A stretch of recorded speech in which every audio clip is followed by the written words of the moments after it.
All right. Think we should be starting to stream. It's always exciting. So let me just make sure I've got my extra gear going so I can follow along with all your great comments. Get into there here. Stream. It's always exciting. No one needs to hear reverb. So welcome back for this part 2 live stream of Clever Cool Crazy. So it's very exciting. We're now going to tackle Revelations, the Game Master section for the Universal tabletop role-playing game in development, Clever Cool Crazy. And for those of you who are new to Clever Cool Crazy, the reason that we're calling this section Revelations is that the person who runs the game in Clever Cool Crazy is called the Revealer of Worlds, or Rogue for short. That's a very intentional selection. You know, I wanted to make sure we were setting the table for people in this game that, you know, now granted, don't get me wrong, I grew up on Dungeons and Dragons, enjoy being a dungeon master, actually have the hat. Um, and I think that sets the right tone for that game system.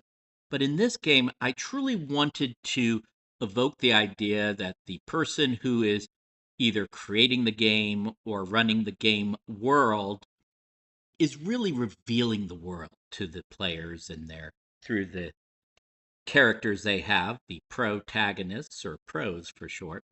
Um, and we abbreviate to row because it also helps to power the whole game through, the whole session through.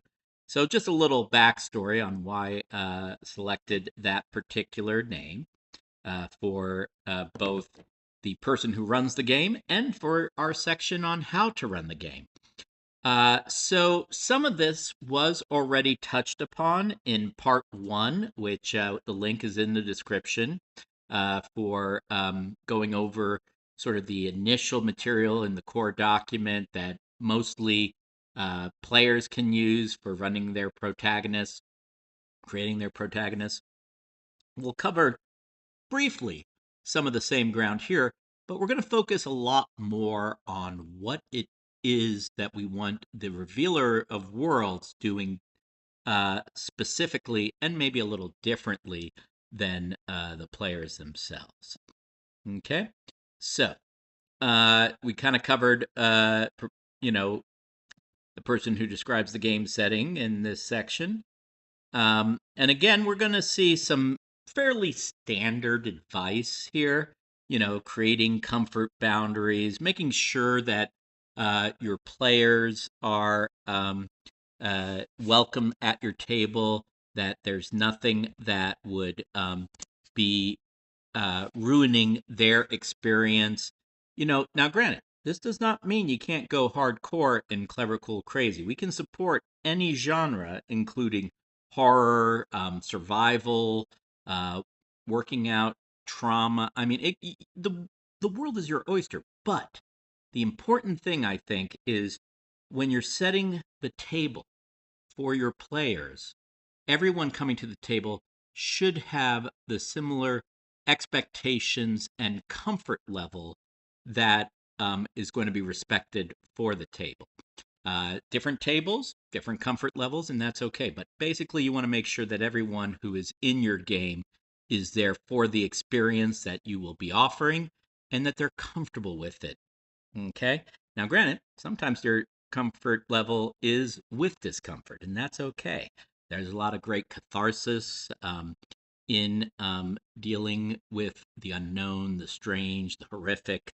And, you know, I mean, we go back to ancient Greek tragedies and comedies and really this idea of catharsis. So I think actually it's not so much what the content is, it's what the players are seeking and how to offer it in a way that respects people and is safe for them. Okay? Um, so, and again, we still got a lot of fleshing out to do. There's so many things we could cover for people who are going to be rows, but let's focus mostly on the basics as currently developed in the game. I think one thing you really want to think of when you're starting out is what is actually going to be the length of play? What's the plan? Is this going to be a one-time session that you don't anticipate going beyond the one day?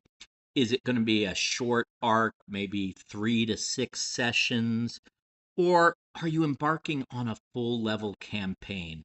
And that is going to be, I think, important for getting an idea of both what kind of session experience rate you're going to want. And just as a reminder, the session experience rate sets on a scale of zero point 0.1 as far up as 1.0 how much experience a protagonist's features get on first use, and also the exchange rate that you can turn in effort to gain experience both in montages and at the end of session. As a reminder, montages are really sort of a place in the middle of a session or during a session when it is thematically and narratively appropriate to the internal logic of the story for there to be a period of time where the protagonist can work on honing their skills, building tools, recovering from injuries. Again, I used the example in part one. When I first came up with the idea, I just went back to that famous scene in Rocky IV with him in Russia training, Soviet Union then, training for the young. This is our little mascot here, Mia. Just a little fun side story for the TTRPG gang. She was turned into the avatar for one of our home Dungeons and Dragons game sessions for a god that my youngest named Deus Est Bonus, basically the god of good in their pantheon and universe. So she's just pure goodness. And in fact makes an appearance as an avatar in the DC 20 West Marches zone, Stonehaven in the Grand Menagerie. So that's a little lore, which is now a game turn for Clever Cool Crazy. That is based off of our home game and what I've brought into the West Marches. So going back, though, to the game and game document, you're going to want to set your session experience rate really to reflect the rate of growth that you want to see in the session or sessions. If you want there to be growth during a one shot, you're going to want to put it pretty high. I have been working and workshopping. I mean, if you really just want to show it off, you can turn it all the way up to 1.0, and the first time they use it, they're going to grow. I find that a little extreme. Another one that's really good is 0.8 experience for the first session use. At least some of your lower level features will grow through learning the hard way if you set your session experience rate that way. And if you have a montage, it's very easy then to level up even one of your higher leveled features with that high session experience rate. Now, I have gone as low in a one shot as 0.5. And have I been able to see some growth? Yes, it's possible, but I don't think going much lower than that if you want to see actual leveling up during a one shot is going to work well. Now, again, maybe the goal of the one shot isn't to show growth. If you're going to be in some sort of grimdark survival horror one shot, maybe you keep the session experience rate low because you don't want them to be able to grow their levels during the session. You don't want them to be able to recover very easily from enduring conditions, things like that. Also, for longer story arcs and especially for long campaigns, you might want to set it low so that the growth is incremental and you get plenty of sessions with them at their levels from creation so that it's much more gradual experience. I would say for most long session arcs or campaigns, point two, even point one is reasonable. If it's going to be a shorter length, let's say that six, you know, session length, you might be wanting to target more like a point four session experience rate. And as we develop more and more play testing, probably will refine giving advice to the rows as to where to set their session experience rate. Um, Also, as a note on that is, and it's here in, it's sort of right here in step three, choosing a genre. The genre you're going to play in, you've got a lot of, I shouldn't say a lot of, you've got a few levers that are powerful in Clever Cool Crazy that you can adjust to give the sense of different types of genre. If I wanted to have our um, protagonists experience like basically what in other game systems might be a zero level funnel, maybe you only give them like two or three features, like their name and their nature. Maybe you give them a nurture. You don't even give them a niche. They don't have a profession yet. Put them all at level one, all those features, and set the and if you really want to be tough on them, set the starting effort at one or zero, even.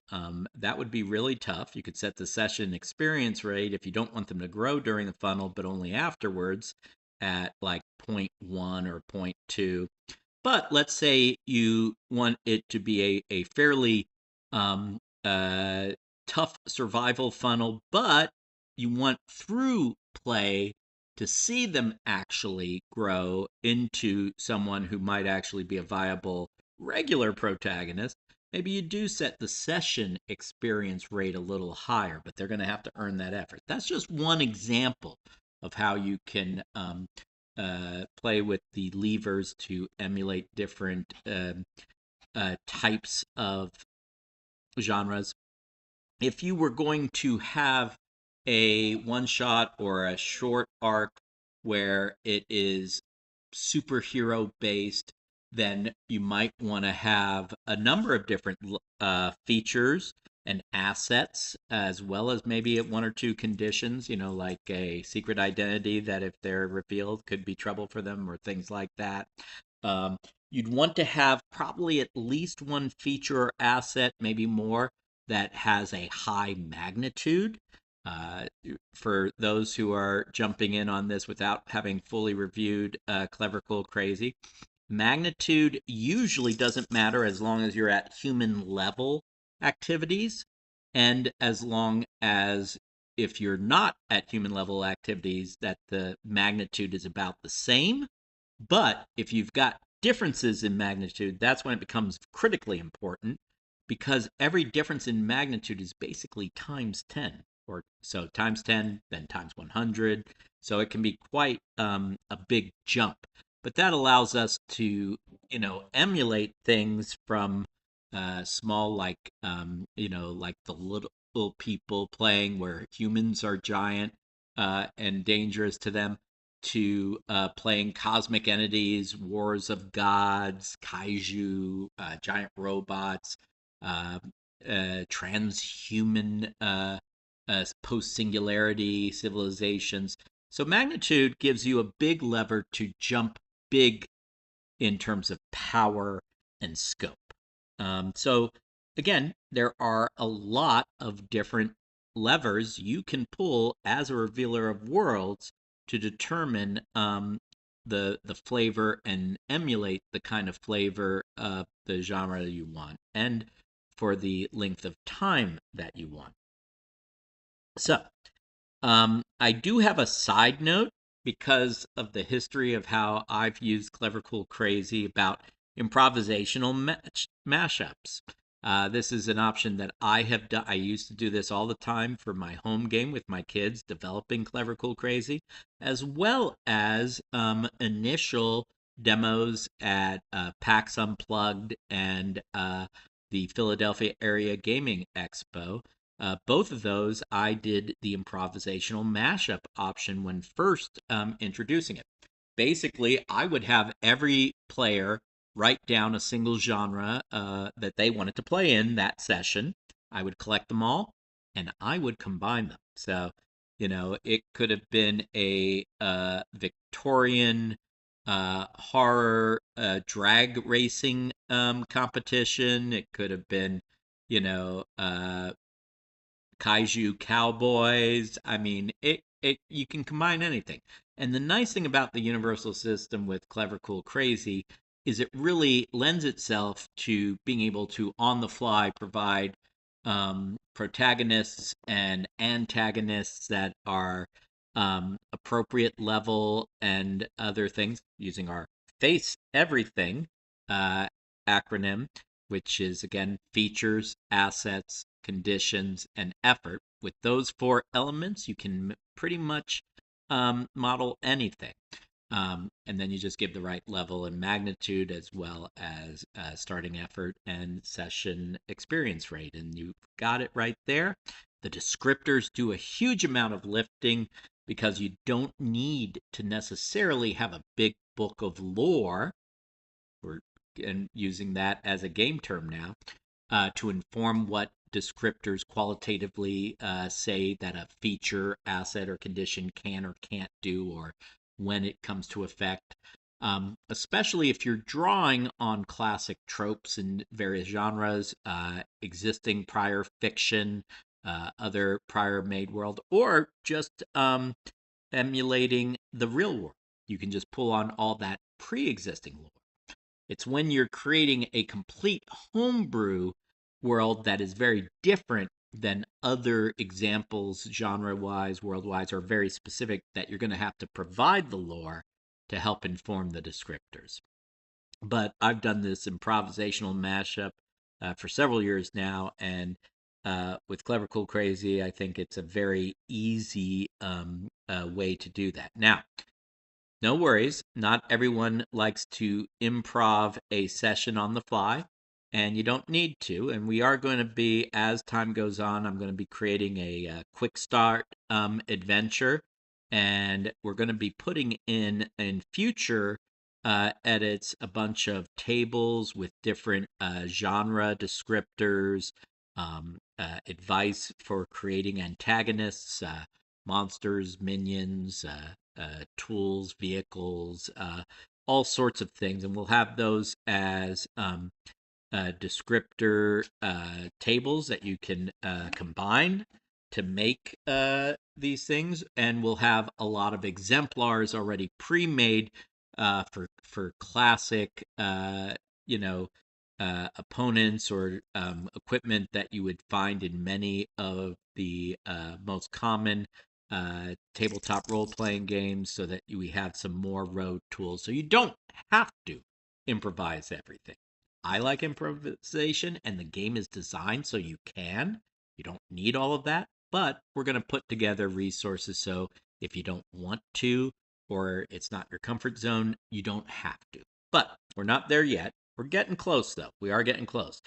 So let's talk a little bit again about creating protagonists. I think here, the Revealer of Worlds, you are responsible for setting how many levels you're going to allow for features and assets. Also, you're going to set what distribution limits there might be. We can call these protagonist parameters. I might make that a term because I do like my alliteration, as you can see in the game. But it can be as simple as just saying, here, you're going to have the core 4 features plus one more. I'm giving you 10 levels. None can be higher than a 5. And then they can distribute them how they want. It could be as simple as that. You could give them an array. And I'm going to have to probably list out a bunch of examples further of how you could do that. You could say, all right, you're going to have the core 4 features plus one of your choice. and the array is going to be 5, 4, 3, 2, 1. Assign a level to each of those as you wish. Could be as simple as that. So that gives some examples. I have often used the 5, 4, 3, 2, 1 array for sort of one shots where really the pros are pretty professional or expert. They're sort of mid range in terms of career, perhaps, and it works very well. And it gives a nice separation between how good the various features are in terms of efficacy. But you'd be surprised how often even those low level features do come into play in play. I've also sometimes given an option to say you don't have to, but if you want to, you can take one condition to gain one additional level of feature or to gain an additional level. A lot of times, if we're trying to keep it tight and want to have just the core 4 features, but someone wants to have an additional feature, um, I'll have that particular build then take a condition to kind of counterbalance for the others. Any of the levels that are left over, you could. Hello, puppy. Our dog has returned. You can use actually as experience. I used to say you could hold the level, but I think we're going to just universalize it to you can convert it or hold it as experience in your experience bank on your sheet, and you can use it to reveal level 1 features as you go. The oh, by the way mechanic. Because maybe you don't know what features you want if you're a pro. Now, we talked a lot about that during the Pro Tips part 1 of this live stream update. But just to mention it to the Revealer of Worlds, the biggest thing you want to do, both at initial character creation and with the oh, by the way mechanic, is guide the players to remember that it should be in the genre that everyone has agreed to play, should not be breaking genre conventions unless it's something that everyone agrees to. So a little twist on a conventional genre is okay, as long as it's not breaking people's immersion in that genre. Got to take a hydration break there. So, for example, if you are doing a grounded historical drama set during the Crimean War, having hussars and lancers as descriptors, that makes to me a lot of sense. But having a descriptor, rock star ahead of their time, might be a little breaking of the genre unless everyone says, you know what? I think it would be okay. They'll just be the eccentric one. We'll play it off. Everyone thinks this person's a little out of their mind, maybe, seen too much in the Crimea. But, that would be an example where you probably would want to guide your player towards a more appropriate sort of genre. Say maybe a pre-bohemian, for example, rather than a rock star before their time. Get a little closer to the time period. Now, for magnitudes, again, usually the way I do it at character creation is I have a set determination that you get this many magnitude of this amount to assign to features, like usually 1, sometimes 2, and I set it that way.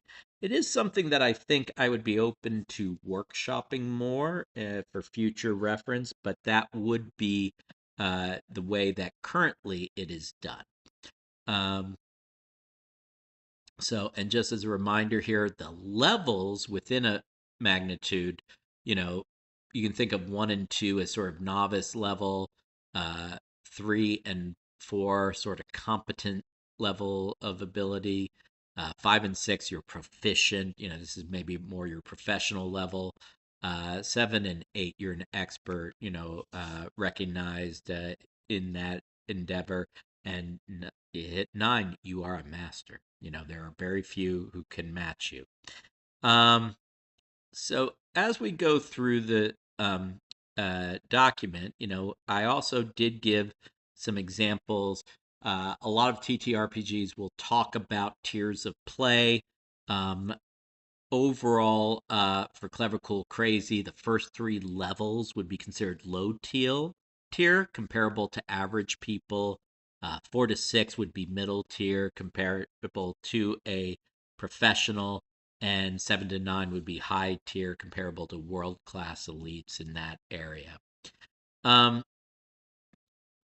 So we have here just reminders about the descriptors qualitatively defining what the feature can be used to do, or the asset, or what the condition might hinder. I usually recommend getting up to at least 2 words for a descriptor. It gives it a little more flavor. Could it be a single word? Absolutely. Could it be a 5 to 7 word descriptor? If it makes sense. I think, it's 5. Like I used as an example, The Man with No Name. I think that one is a lot of fun, and yes, this is an homage to the spaghetti western starring Clint Eastwood. That makes sense as a name that would be long, as did an example I gave in uh, part 1 of this live stream update yesterday, Don Diego de la Vega. There, having a lengthy name makes sense, or in this case, it's a descriptor, right? Um, but I mean, you could have one that's as simple as human or penguin for like nature. That's the example we gave. But if you wanted to make it a little more flavorful, um, for nature, give something about the physicality or the innate qualities based off of their lineage of that thing. You know, if you want it, for example, to kind of go with things that we see in Dungeons and Dragons, for example, maybe you are a wise human or a charming human or a clever human, you know, pulling in like basically well, I think I start with wise. So wisdom, charisma, intelligence. You could actually put it as something that is reflected in one of the features, like in this case, nature. um, you know, uh, you could have a nurture raised by the wise, and maybe that would also indicate things that we would normally use for wisdom using a ability score. Is it wrong to have like an additional feature that just says wise or intelligent or strong? No, absolutely not.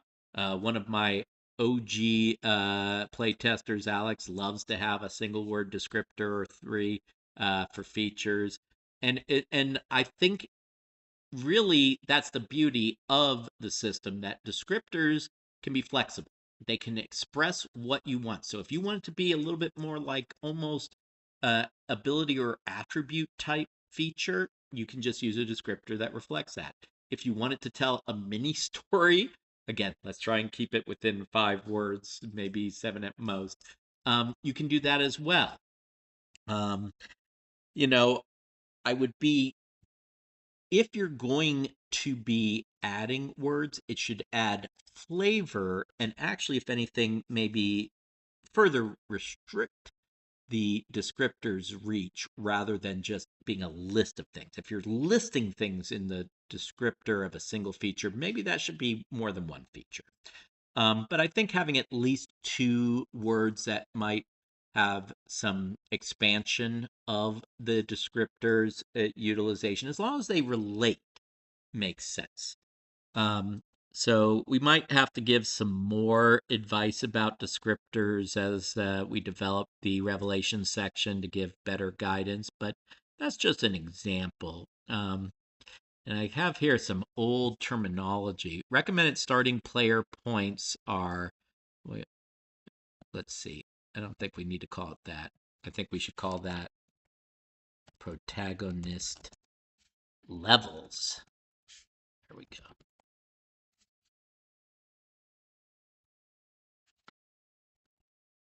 just catching some things as we go, and I will come back to clean this up a little bit, but I think that captures a few things here. Let's see here.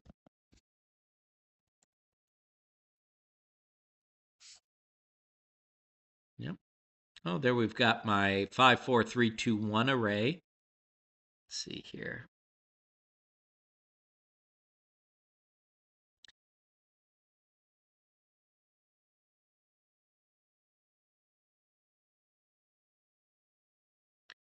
Yep, just reading through this part of our document for a bit here.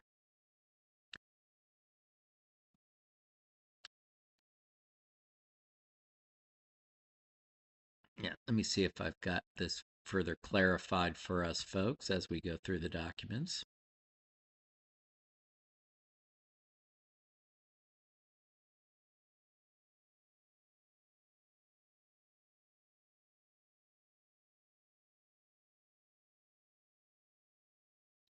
Let's just see here.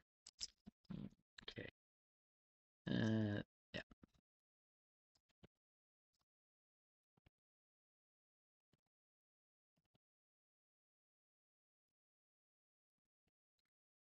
Gonna just get this in for us.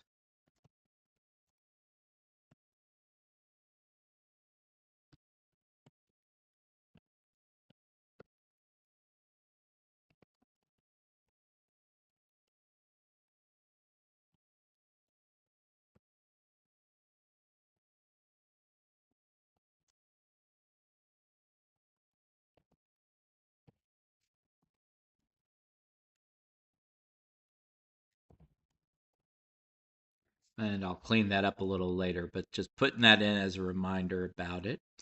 All right.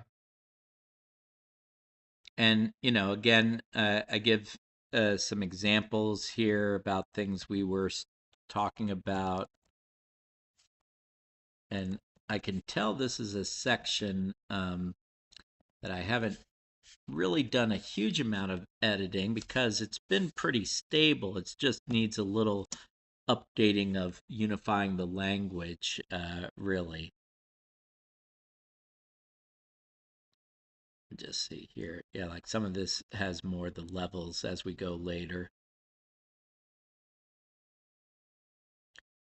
And we did talk about assets and things like that. And a note again on assets for the Revealer of Worlds. Features really should be more about the protagonist or pro. It's endogenous to them. It's something that is a feature of the pro themselves. Whereas assets mostly are important things that the pro has. Now, again, as mentioned in part one, those assets may be very abstract.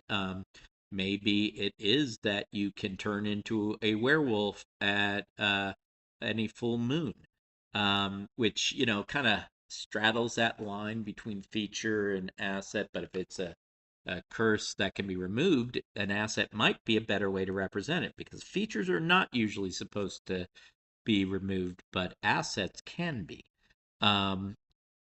Similarly to for conditions as well.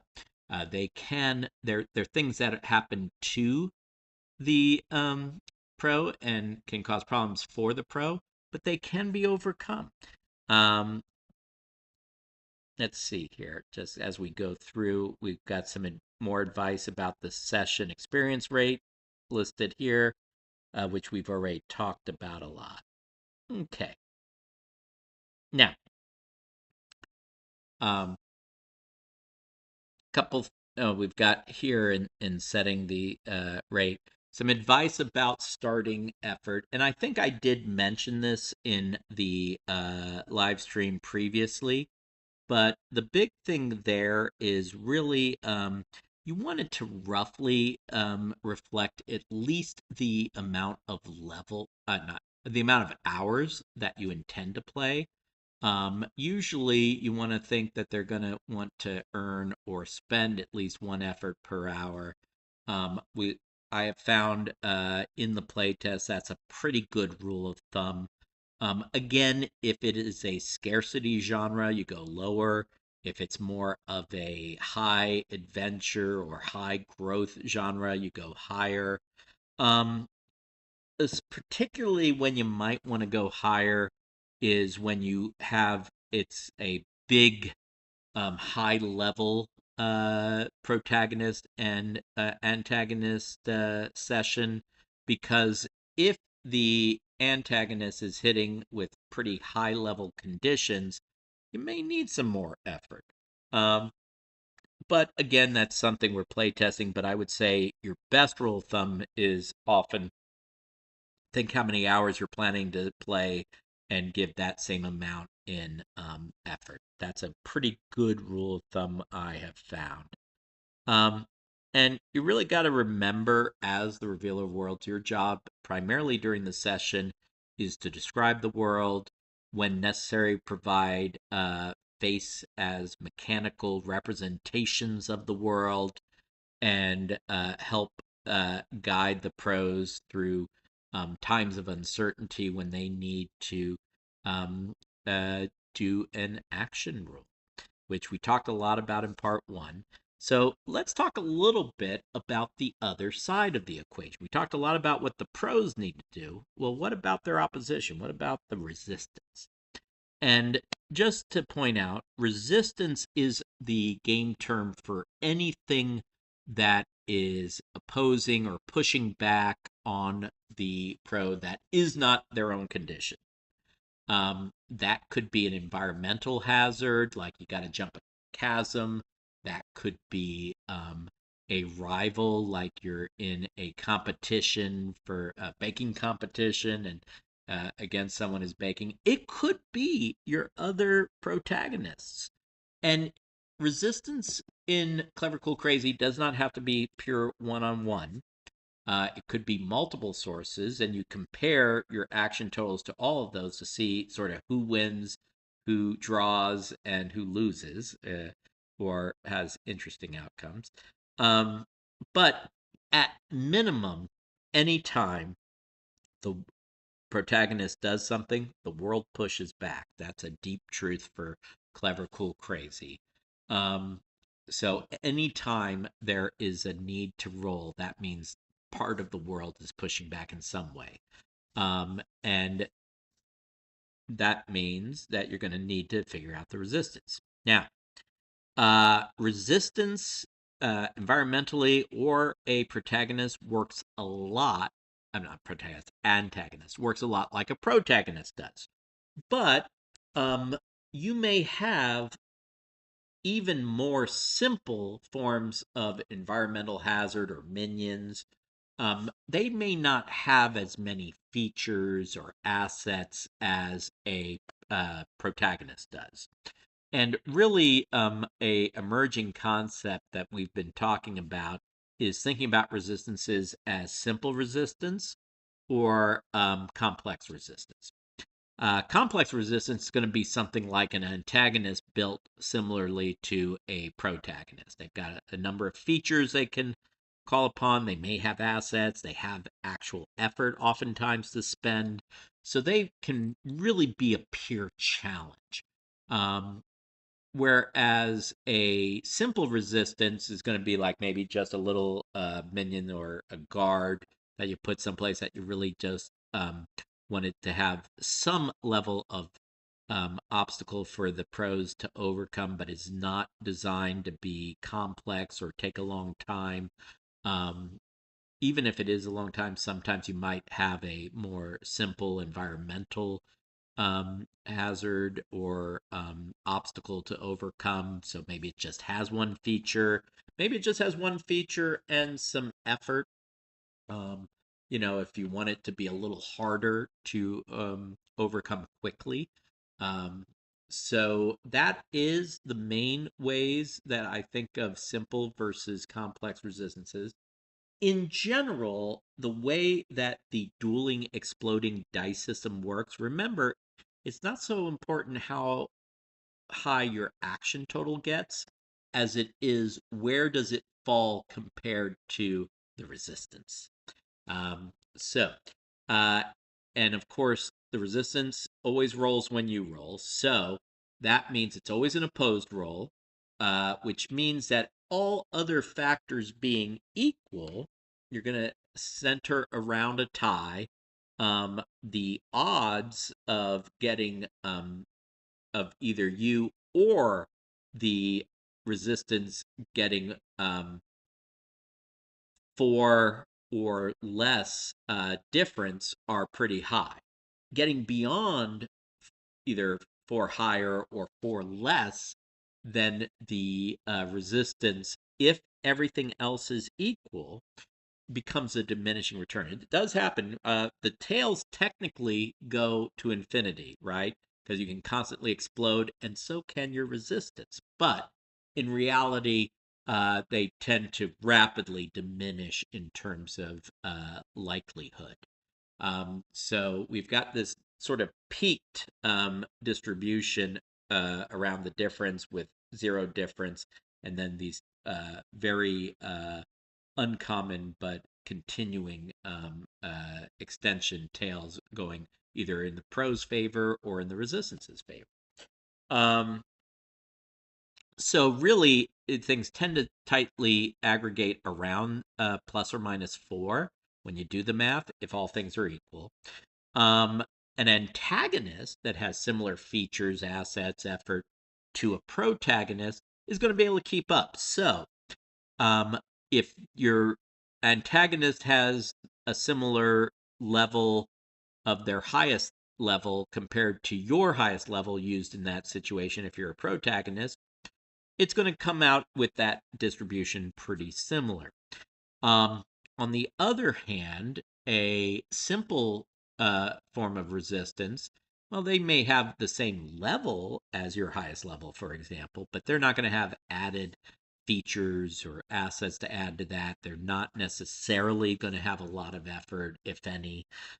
If it's a simple resistance, you may find it easier to overcome one that has the same level as your highest feature level used in that situation.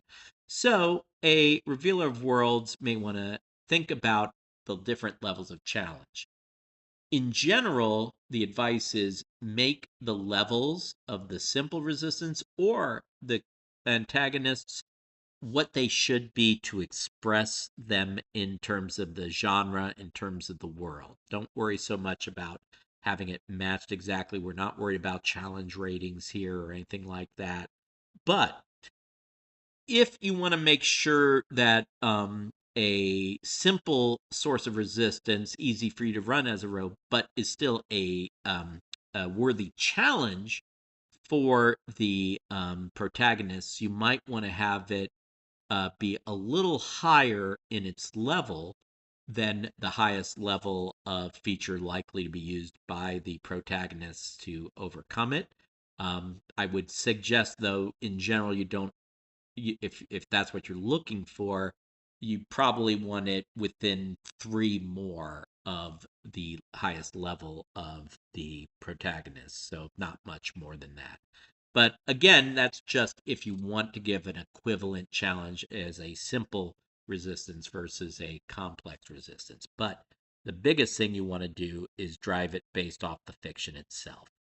Okay? Now, a couple other comments about building and deploying sources of resistance. If there's going to be a large difference in level of the highest feature of the resistance that your pros are facing, let's say it's very high, you may want to consider making sure there's at least one other feature that's lower, that's more accessible for the pros to be able to find a different approach to address it. This is specifically important when facing a source of resistance that has greater magnitude. Remember, I told you it's not important until it's important, and then it's really important. If you have someone who is trying to fight and I use this example, I think, in part one, a dragon that has a dragon, 2 times 10 or 2m1 using our compressed notation, uh, that's tough. Uh, you may not, especially if they're not like already level 9 masters of human scale, M0 or times 1. They may need to find another way. So you may want to build that dragon, like maybe give them you know, another feature, you know, the prideful uh, Drake, and that would be maybe you put that at like level 5 or something, but not with a magnitude higher than human level. So they have another way to try and overcome the resistance.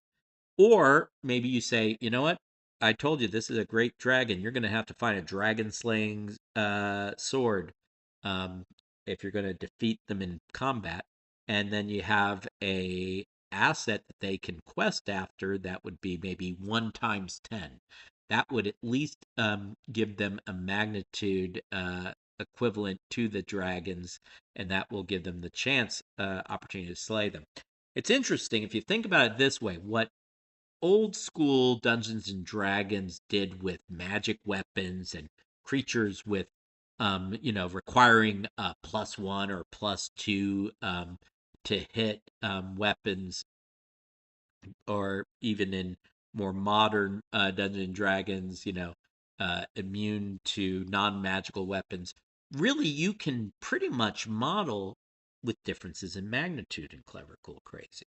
So, what might be a good magical weapon would have a higher magnitude that allows them to slay high magnitude creatures. For example, again, it doesn't always have to be it.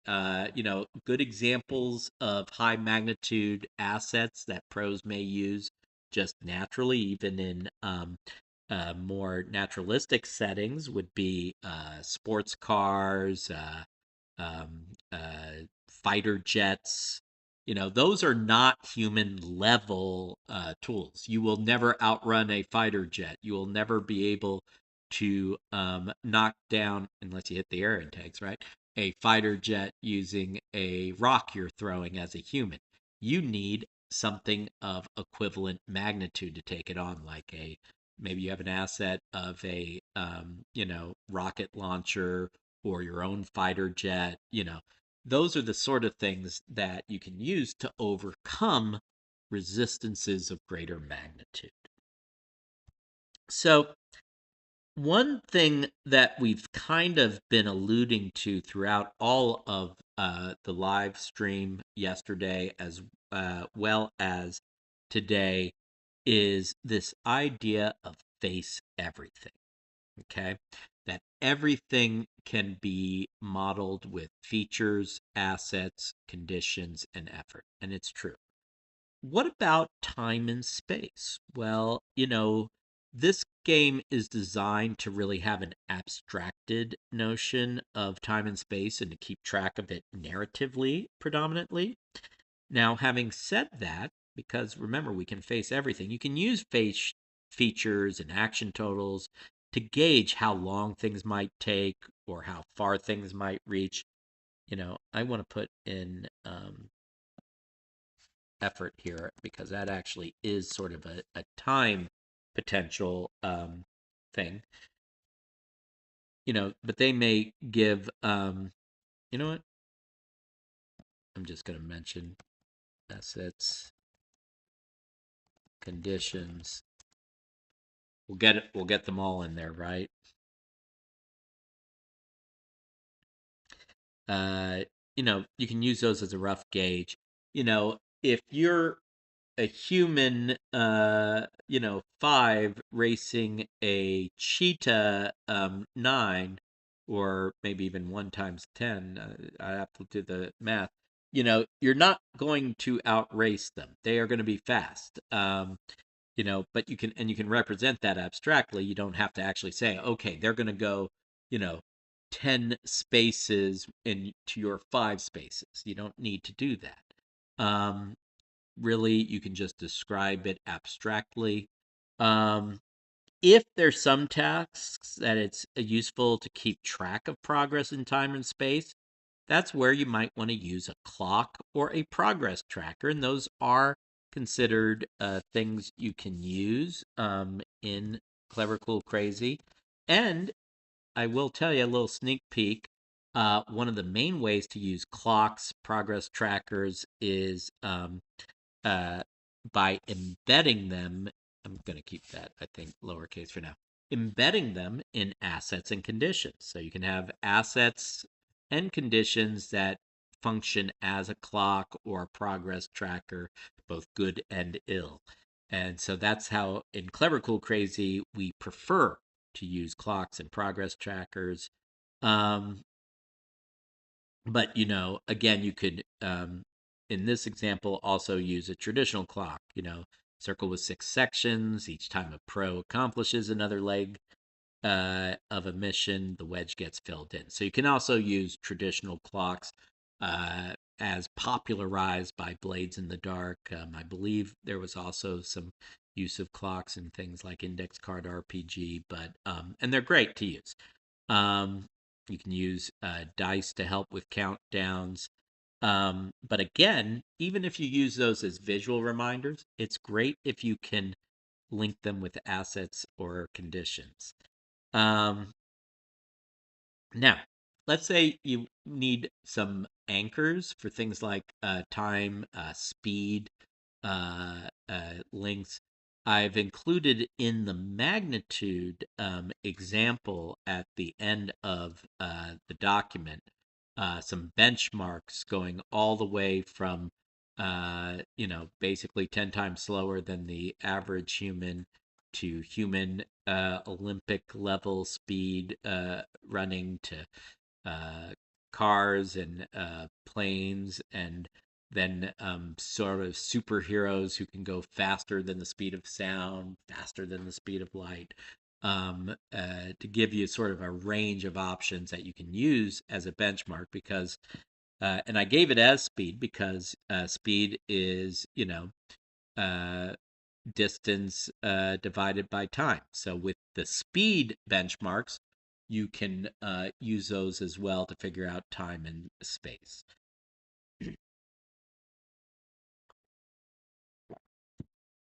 So I also included in that section that we'll see, little sneak peek, some other examples of magnitude, like elephant. Oh, there's my little dog again. Okay, this happened, I think, the last live stream. Hold it right there. I gotta help her with her food and drink, and then we'll be right back.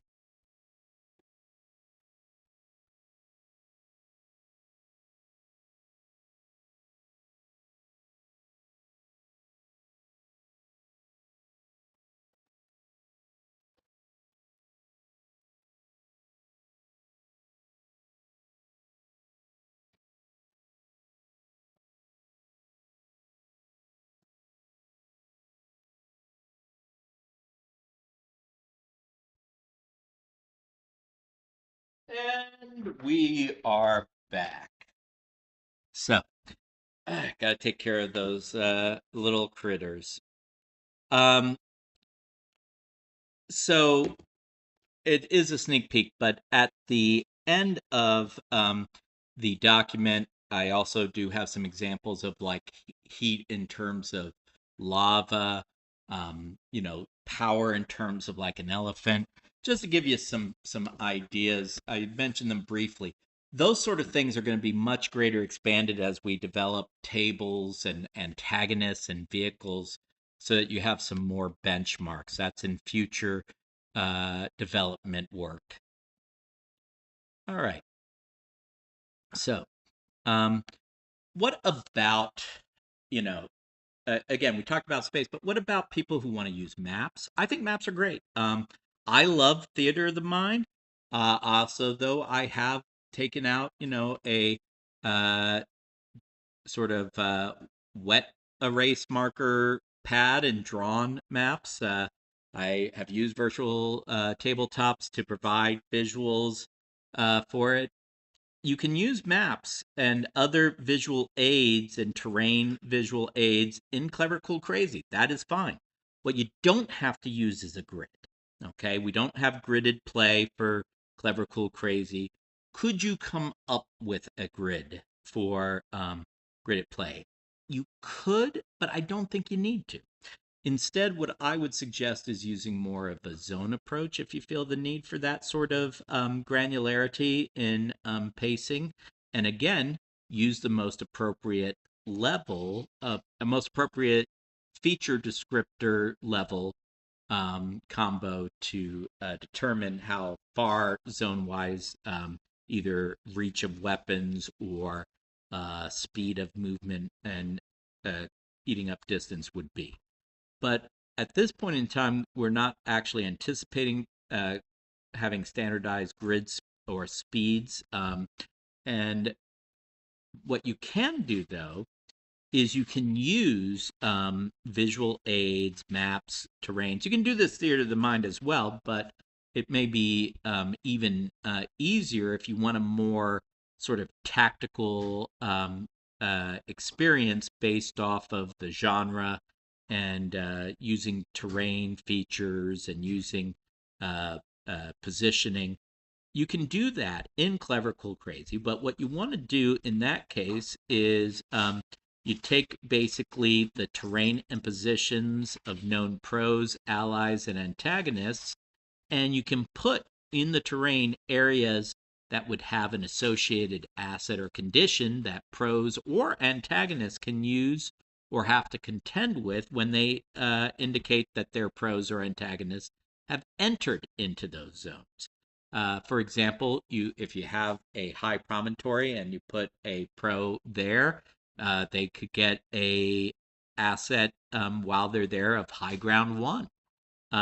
Or let's say you have a heavy area of brush that they can hide behind. They could have an asset of cover 3. Or let's say they wandered into an area that, well, there's quicksand. Actually did use that in a one shot. And they could have a condition of quicksand 2, for example, that they're stuck in and have to contend with. I actually had where the quicksand worsened in condition, but you can use the spatial areas on a map and assign them different assets or conditions in those specific areas of tactical interest. And that's another way you can basically have a more visual based, spatial positioning based tactical system. You don't need gridded play or map play in Clever Cool Crazy for things like flanking, for example. You could literally describe my pro is going to maneuver such that I position myself behind the antagonist who's attacking my fellow pro over there so that I can flank them. You just say it. And the fact that you thought to say it, the fact that you're thinking to maneuver it, to me, that shows tactical mindset. That would give you a clever as a die. So there's another way of expressing the same thing that gridded play does. And what I will say, I think without using grids, it's a lot faster. You don't have to constantly measure things. You don't get into arguments. It's like, is this 3/4 angle or half cover? I mean, those can be fun if you want to get real crunchy, and every once in a while I do. But we have great games for that. Clever, Cool, Crazy, you can abstract and emulate a lot of that kind of tactical play, but in a much faster, more theater of the mind base, so that it keeps the play moving fast. As previously mentioned, equipment and possessions, it's what you're expected. To a certain degree, so is wealth. But if you're in a genre or play style where you want physical possessions or financial, socioeconomic status to have more weight, one of the best ways to do that is with features and assets, sometimes with conditions. You can actually assign someone a asset of a certain amount of wealth, or maybe one of their features is scion of a wealthy house, and thus they can use that feature to basically be able to purchase things that other pros would not be expected narratively to have access to. If I have an example here, if you want someone to be robbed, you could give them a condition of robbed 5, which if their scion of a wealthy house was at 7, well, you're a little short now, and you have to overcome that. I converted Keep on the Borderlands to Clever Cool Crazy for the last Philadelphia area gaming expo convention, and there we used loot as an asset and treasure.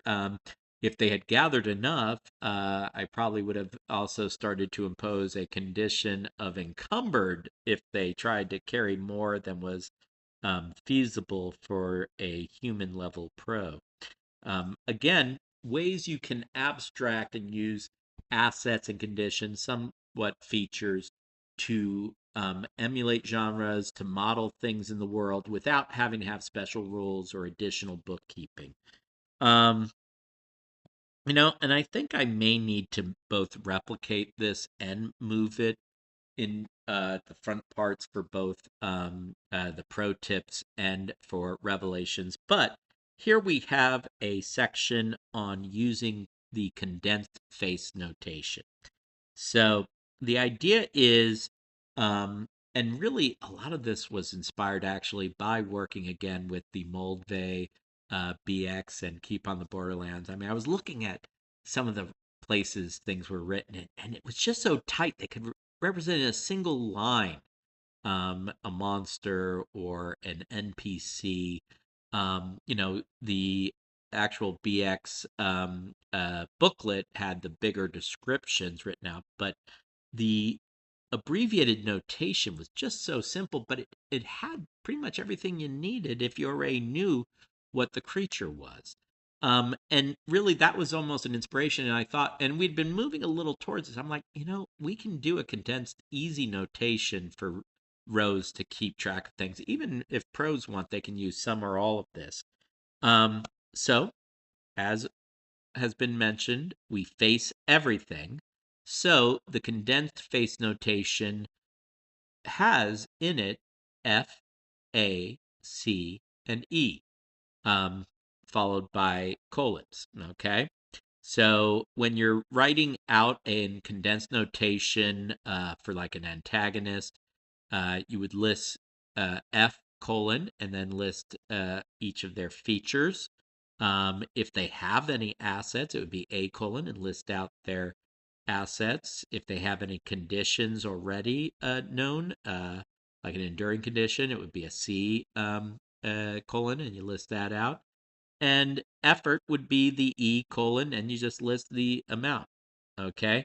Now, I gave some examples here that I was useful. I'll be honest with you. The first examples I thought of was Gargamel from the Smurfs. But I wanted to keep it a little bit more genericized, so no concern about copyrights. So instead, here's our example antagonist, Gargamel, one, so not a very high reputation. A odious human, and see, there's an example of using a physical descriptor with your nature. 2, Sorcerer 8. So there is where I made him more powerful. And that is quite simply his features right there. I listed 3 features, 3 different levels, one for each feature. Yes, the words are a little bit longer than that classic BX notation, but that is pretty condensed. He does have a asset, Magic Wand, 3 uses per session, 1 M1. So there's coming in that magnitude. So again, I mentioned magical weapons might have a greater magnitude. In this case, his magic wand does. And then as a condition, C, gnome obsessed, gnomes. These gnomes happen to be blue with white caps. But anyway, and then E, 4. So I gave him 4 effort. So right there, this, and I'm going to just highlight this. That is a complex resistance level.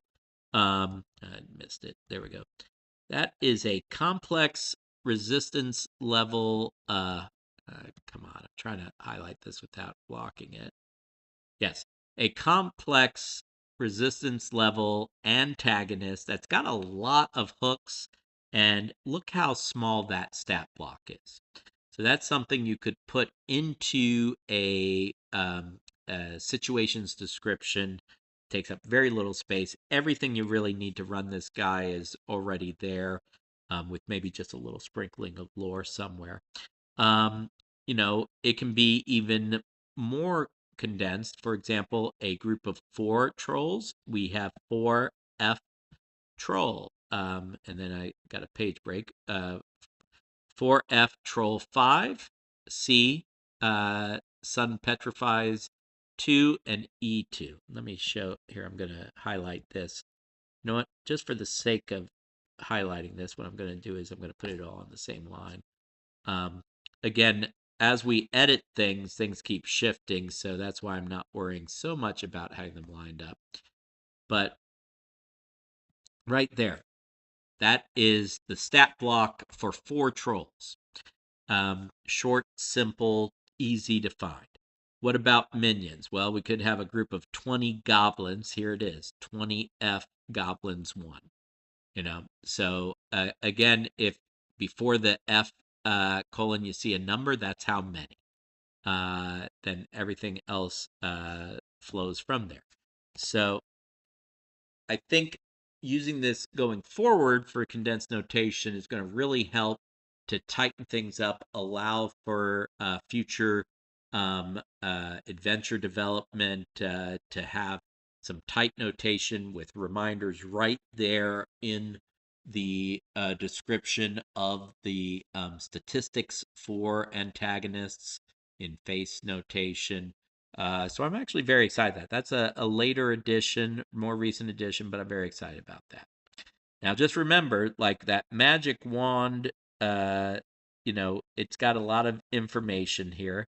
We've got, it's only 3 uses per session. Anytime you see things in those parentheses after a descriptor, it gives some further classifications. 1M1, so its level is 1, its magnitude is 1, which means it's times 10. Remember, how many numbers are after the M? That's how many zeros you add. It's that simple. But you don't even need to worry about that if they're facing a similar magnitude. So before you ever do anything with magnitude, mechanically, you look and see if the opponent, like in this case, it would be a protagonist, if their magnitude is similar, you can just use the magnitude modifier difference, which if it's the same, it's 0, so you can ignore it. And, let's go through here. So I did mention many places in both the live stream yesterday as well as today that everything is meant to be represented as face, with the qualities of the world caught in the descriptors for those. And, as mentioned before, if it's drawing on lore that is known, you don't need to spell it out. If it's new lore for you, you'd give a little, narrative description of what that lore is to inform the descriptors. You can even use face for factions, groups, organizations, militaries, nations. I gave some examples here of like our criminal crew from Blades in the Dark, Ganglion. It's a bunch of neurologists. It's a play on words of ganglion. But, they could have that access, and anyone who's a member of that crew would be able maybe to access the asset, access that actual organization, in this case, criminal crew, as an asset. We had assets of a gambling barge, 2 times 10, so I'm not using the condensed notation there. Addictive, Shamway supplies. So you can see how you could put together a whole world of things that the pros could interact with and access using face. And yes, Gondolier. I thought that was generic enough. But yeah, this is basically me putting in Clever, Cool, Crazy, our crew from Blades in the Dark. Let's see here. And You can pit groups directly against each other or have them help or hinder protagonists using this. Um, and protagonists can work to grow or take down such groups, impacting their different face elements. All right, let's talk a little bit more about world building. What about magic? All right, so magic, when it exists in the genre that you're playing in Clever Cool Crazy, is just another way to approach situations. It's not considered on the face of it any more or less effective than other means, but magic by its nature may be a little more flexible sometimes in what the descriptors can apply to. But again, we just use face for magic as well. In general, when you use magic, you're going to use it usually to create or adjust assets or conditions, rarely by adding or transforming features. That would be very powerful and difficult magic, though. Now, depending on the genre, depending on the mechanics of the world, some areas of the world, like magical ley lines or mystical areas, may in of themselves have an asset of higher levels of magic available that could supercharge your magic. Other areas might be dead zones to magic, or might be actively hostile to magic. You may actually have um, a actual condition that applies when you try to use magic there, or you can gain a condition when you try to use magic there. So that does represent a lot of genres where magic is dangerous or has a cost, maybe a corruption. And again, you just represent it as face. Okay. Um, pardon me. So, if you wanted to have things like magic resistance, that could be a feature or asset that helps resist magic. You could model pretty much anything based off of that. Let's say you wanted to have more signature spells, like, using face, you might have a wizard. That would be a feature that allows you to do magical things. But let's say you like casting Fireball. I've got one of my friends who loves Fireball. Well, maybe you have an additional feature of Fireball, like as a spell, or maybe you have a magical scroll that allows you to cast fireballs. That would be an asset. But you could then use those as a combination of features or assets under the rule of two to help be even better at casting those. And if you cast spells long enough when you're using them as features, they're going to grow.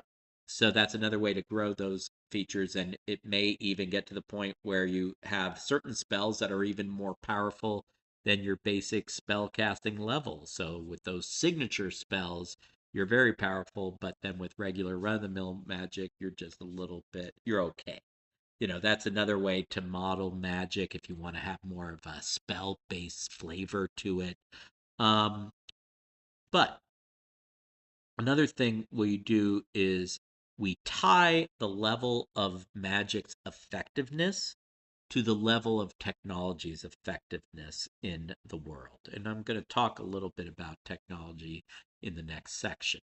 But basically, as the ability to do things scientifically and technology wise grow, in general, so should the magic's ability to do those things. So you can kind of use them to peg levels. But I do like the idea of having some deeper truth. And this is something I've been working on, and I don't know quite if I want to keep it as part of just the core mechanics of Clever Cool Crazy or more of a lore thing for a designated setting. Um, there's pros and cons. One way gives it more of an identity and flavor for the whole game system. The other allows it to say things about certain settings, but leaves it up to the road to really have a deeper truth about magic. But in my mind, the best sort of backstory for magic is, and I've got it currently in this core document written this way, is that magic, when and where it's possible, is shaped by the beliefs of beings in that world, including subconscious held beliefs, dreams, and nightmares. Um, and that actually helps to set up some of the classic tropes for magic. For example, a someone who's more of like a hermetic magician might seek solitude in a wizard's tower or secretive areas out in the wilderness to cast their spells or work their magics because they want to use their will to shape the magic without the interference of others' beliefs or disbelief. Whereas a someone who is more of a charismatic priest might actually try to convince their flock of the magic and actually use their belief to empower their magic.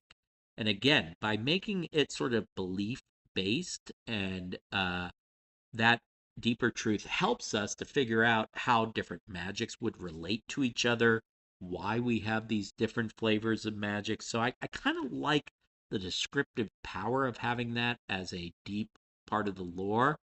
Now, the way that we can have our cake and eat it too, perhaps, is to say that is a deep truth, but maybe the people in your world don't know that truth.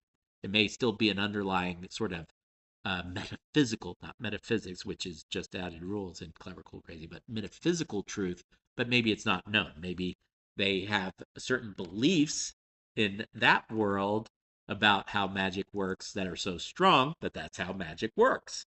Um, so I like the idea that this gives a grand unified theory for magic and will help to kind of figure out some of the genre conventions, but also what happens when you have people jump genres. If they jump to different worlds with their protagonists, how does different clashing beliefs in magic actually work? And I think this gives a little bit of a unified theory, if you will, on how to do that. So that's why I kind of like it as part of the core identity for Clever, Cool, Crazy.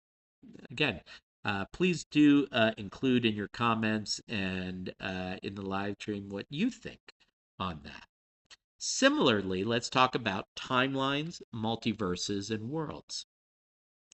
Basically, I like to think that any world that you are bringing to life or unveiling in Clever, Cool, Crazy as a revealer of worlds can be thought of along three axes: the laws of nature, magic, and technology. Okay. So the laws of nature kind of are the scientific grounding for your world. Uh, I would state as a sort of general rule of thumb that unless the genre states otherwise or your lore states otherwise, the default for the laws of nature are the real world laws of nature. This gives at least a touch point and a frame of reference if it ever comes up. But the other part is, does your world have magic? Is your world actively against magic? The level of magic is going to affect the flavor of your world and genre. And also, the technology level developed is going to change what kind of features and assets people are going to have, the magnitude levels of those. So, even though it may relate to the laws of nature, really technology I think of as its own axis. So if you want to have a setting that's like a high fantasy setting, it may or may not have the same laws of nature, but it will definitely have effective magic and it's going to have a low level of technology. But what if you're doing some sort of space opera, let's say, I don't know, something with certain knights with like laser swords who can use strange powers that relate to the life force of the galaxy. Well, you might have mostly similar laws of nature, maybe with a few exceptions. You're going to have high magic, but you're also going to have high technology. So, by thinking about this three-way axis, it helps to see how grounded your world is in real world physics, what the magic level is in terms of being able to incorporate magical tropes, and what is the available technology for the setting that will all help to inform both what the protagonist parameter should be as well as your development of the face for different items in the world. So that's why I've included that. Um, and, you know, again, the idea is you want, unless otherwise clearly given, that, similar level of what you can do with technology is a similar level to what you can do with magic. Um, and also, I have down about time travel and traveling to alternate realities, alternate timelines. Um, and what my recommendation is that you think of it as if all these variations in nature, magic, technology exist in a shared multiverse. And they also can differ in details of history, um, referred to cleverly as alternate timelines.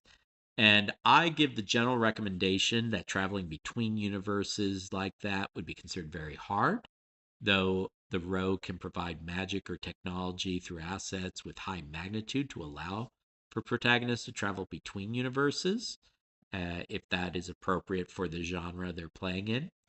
Um, I think, again, similarly to having the deep truth of magic, I also put sort of a deep truth about the multiverse into the core rules to give some grounding, to give a way of translating between genres, between having protagonists jump genres potentially, but giving a little more structure to it.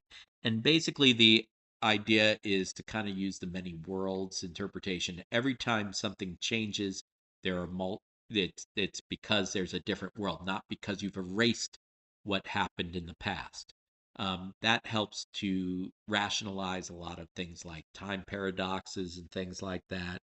You still could have some of that in your game, but I think this gives a framework to help understand and put into context these different possibilities. Um, Now, again, similar to what I was saying about magic, maybe you want a world or have a genre that you would not want to have a multiverse or be able to change a timeline rather than have divergent timelines. The way I was thinking this could be is, again, similar to magic. This is the deep truth that yes, all possibilities exist, the multiverse exists, but it's very hard to get between them. And maybe in your part of the multiverse, either they don't know or don't believe that they can uh, jump to a different timeline or that that timeline still exists. So, from their perspective in that world, you know, time travel alters the timeline and changes things because they don't know they can jump to another timeline that has the old history still, or they don't believe that, or the power is not there. It's again a way to nest all the worlds of Clever Cool Crazy, including variations on what eventually will be published settings with their own histories. If one table has developed and had an overthrow of a government in the duchy in their table play, but then they want their prose to be ported over to another setting. Maybe we do that they've jumped timelines, and in that timeline, which was otherwise set in the same campaign setting, the duchy didn't fall, but rather became a power. Pardon me. So this is just again a way to really have all the worlds of Clever Cool Crazy coexist and have some common frame of reference. And that's why I am at the moment recommending this approach. And again, it gives Clever Cool Crazy world building a little bit of its own identity. Similar to what I was saying about magic, technically we could make that part of just a mega setting and not specific to the game system. But I think the advantage of having it built into the game system is it gives a framework for all the worlds of Clever Cool Crazy to sort of exist as a ground and potential interaction.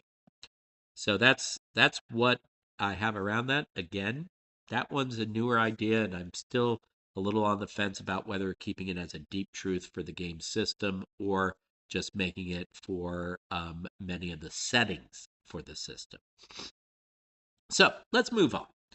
Um, one thing I have here is about passive interactions, and I probably will change some of the wording of this. Let's just see here, because I was actually looking at passive interactions today. In general, if your pros are not trying to do anything and there's like something they might notice in the environment or trip over in the environment, like a tripwire, um, that should be maybe a passive interaction rather than calling for a roll out of the blue, like why. So in the case where no one is actually trying to accomplish something, what you could do, especially if it's low stakes, is you could just compare um, the protagonist to the resistance of what you're seeing them potentially interacting with in the environment. The way I've currently got it written, it's more highest feature to highest feature, but um, what if there are conditions that apply? And I do actually say that here. And I think so. I'm glad I say that here. So it already is an idea in the game system, but I think what we need to do is probably port in some of our new nomenclature to help chunk these ideas. Basically, what I would say is that, give me a second here. What I would say with this is that you could have it where you're not rolling, so the dice result is 0 for both. All right. And then really it's just a matter of comparing capability to capability. Remember, capability is your ability minus your burden. Okay. Now, in most situations, I would say it would be good for the row, and I might include this as more guidance to try and keep to a minimum the use of any additional features, assets, or conditions, unless they truly apply. In a simple passive interaction, if it's just really one feature versus one feature of the environment, basically it simplifies to the base is equal to your ability, which is equal to your capability, which is equal to your action total. All the same parts are still there, but because you're not rolling, you're not spending effort, it's a simple action that you're not intending anything or giving an approach, it collapses down in many instances to either the base features level or at most maybe one additional condition or feature that might apply or a salient asset. If someone is walking through a dark dungeon, but they're distracted, they're having a big role playing moment, uh, maybe what you would just do is say, their feature of, dwarf raised in the Underdark, make those two features, dwarf raised in the Underdark, would maybe help. And if they had an asset of a magical lantern, those would then all combine to form the ability. And if they're distracted, that could be a condition. So that you could do it complex there to come up with the capability. But in many instances, maybe it would just be raised in the Underdark. If it was a human raised in the Underdark who doesn't have a magic lantern, could just be raised in the Underdark as the level, and then whatever tripwires feature how what concealed tripwire 3, for example, to compare it to. And you just look at the comparison. If it is less than the pros, they just notice it or don't fall for it. If it's higher than the pros, it is sprung upon them, or they miss it. If it's the same as the pros, it's a tie, so nothing changes. If you feel like you can't let a tie stand, maybe that's not a passive interaction. Maybe that is a time you bring it to the attention of the pro that there may be a reason to roll. But again, the idea with passive interactions is to keep it simple and also to keep it symmetric with all our other rules, but really condensed down because you're not trying things, you're not taking an approach, you're not spending effort. It's just what's going on as you pass through the world. All right. Here we do also have the advice to check in with players. There's no formal turn order in Clever Cool Crazy, but we do recommend that the row should check in with each player as to what their pro is doing or thinking regularly, especially if you're calling for a roll for one or more pros. If it's something they might uh, chime in on or help, it is good to use. If that's a little too hard for a row to keep track of, you can have players just announce what their pros are doing in order. Um, and you could do it if you're sitting at a physical table or you have them up on a virtual tabletop screen. You can just call on them in order. Usually starting with the player whose pro is most immediately involved in a situation and then going either clockwise or counterclockwise from there. So again, we want to keep it free form wherever possible, but you want to make sure you're checking in, especially with your quieter players, make sure that they are getting time to express what their pro would be doing or thinking. Now, speaking of sort of guiding your pros, I came up with the concept, as previously mentioned, of the 3 levels of play. If you want to have a genre or a session where it's heavy, like mystery solving or puzzle solving, that's where you want to highlight that player uh, discussion phase, um, which I think I just mentioned here in brief because we have the longer description for the actual pro tips. You want to put most of the action on the protagonist descriptions, the players describing what their pros are doing in general, outside of things like puzzles and clues, which I have in a separate section in the Revelations mention of how to run those.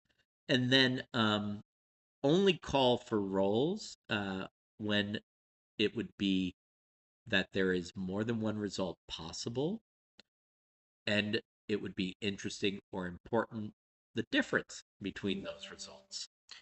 Um, and I give a bunch of advice here about when to about rolling for actions and calling for rolls. Interesting enough, I've got here an important rule about features, assets, and conditions. Features and assets in general work in favor of the pro and thus go towards their ability. Conditions in general work against the pro and go towards their burden if they apply to the situation.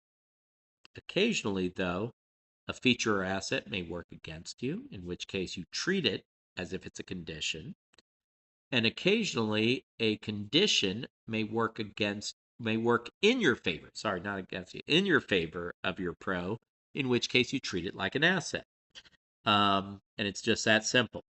And that will help you to be able to do more expressive things. For example, if you are a charming elf, but you are in the lair of the warlord of the orcs and trying to convince him to free you and your companions, being a charming elf is likely to work against you in that situation. Whereas usually it works in your favor. Now, again, maybe you'll tell me an approach that it actually would work in your favor, but that's an example. Um, let's see here. So, really, what you want to do as a row is when you get into a situation where you think a roll may be necessary, you want to ask the player about their pros action. What are you trying to do? What's your goal? And try and get them to think more globally. I think traditional TTRPGs have people sometimes thinking very granularly. I want to shoot. I want to stab. I want to persuade. I want to think about what's the end game. What's the goal? What are you trying to achieve? And you want to have your players expressing your protagonist's goals. You want them expressing how they're planning to go about achieving those goals broadly. And the better they describe that, the more opportunity you will have both to identify which of their face is most likely to be used in that action, as well as good grounds for awarding clever, cool, and crazy to give them additional dice. So you want to, as a row, prompt your pros. Hey, what's your proposed face for this action? What's your approach? Listening to that, you're going to work with the pro, make sure they're identifying, based off the rule of two, up to two features, up to two assets, up to two conditions that apply to this action. There need not be two of each, but there might be. Um, Remember, and you only need two of each. And that way you're not trying to figure out how to cram every single feature and asset you have. You don't have to worry about every single condition you've accrued, just the most relevant. And then from that, you're going to be able to calculate your ability, and you're going to be able to subtract your burden. That'll come up with your capability. Um, and together, that is going to allow you to figure out if you can act normally or need to take a more serious approach or a different approach. For the dice roll, really, I think, and I have some advice somewhere in here. I don't know if it's coming up yet, but you might want at the. I do actually. I think I have it. Did I put that at the beginning? Did we miss that? You know what? I'm gonna have to check for that. It should be in here. Let's see here. All right, we'll come back to that. But what I'm thinking is, and I do have it in here somewhere in the document, I'm just not sure where. Um, when, as a row, you are thinking about awarding clever, cool, and crazy, you want to keep in mind the player goals and expectations for the session, as well as the genre conventions. Some players at some tables are going to want to be strongly challenged, so they want to work for that clever, cool, crazy. Others, you know what? I'm new to this. I just want to have a good time. Go easy on me. And so you want to be gentle with them and give them the benefit of the doubt. If you're in a survival horror story, you're going to have to work hard for that clever, cool, crazy. If you are in a, magic girl with great wonderful energy session, you're going to want to have the clever, cool, crazy flow. So you want to adjust it both for player expectations, for player experience with the system, and for genre conventions. But once you have figured that out, usually at the beginning of the session, you want to be consistent within the session and between players with the awarding of clever, cool, crazy. And it should be, wherever possible, tilted towards things that are genre appropriate. So, what is clever in a survival horror genre is sometimes different than what's clever in a manic pixie girl, magic girl setting. Um, you can be clever in both, but it might have a different flavor. You can be crazy in both, but it's going to have a definitely different flavor. And you can be cool in both, but again, it's going to have a different flavor. So, what's true in one genre may not be as true in another, and that should also weigh on how you award it. But don't worry, as a row, if you have not awarded enough, we do have where the protagonists are allowed, not the protagonists, the players are allowed to pick up the slack by giving one unawarded clever, cool, crazy for a protagonist. And we discussed that in part one of this session in a little more detail. All right. So let's see here. We kind of went through this, and I give in this document a example of, and for some reason I seem to be big into climbing for our examples, but I give an example here of a bunch of pros that are trying to climb a cliff face, and they have different things they're applying. Like one's applying their human tube for climbing, that it's very basic, so that's their capability. I've got another that has a niche of Rogue 3 and a nurture of Alpine Villager. So they're going to be able to use both of those. But remember, it's the base is the highest of the features or assets used, its level, and then +1 for the additional. So capability of 4 for that one. I give a third pro in this example. They've got a niche of ninja 2, a nature of mountain dwarf 2. By the way, isn't that a cool pro? And also an asset of an enchanted grappling hook 1.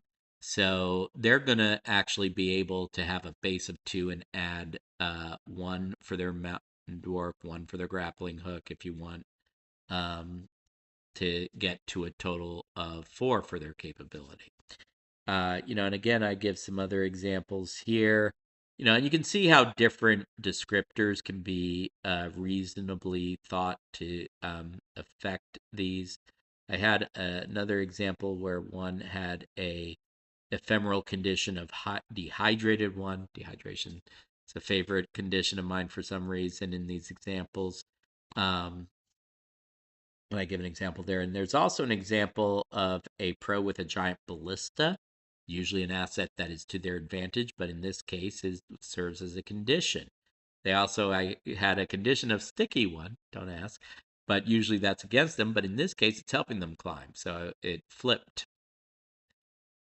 All right. Okay. Here is actually the comments about Clever, Cool, Crazy awarding.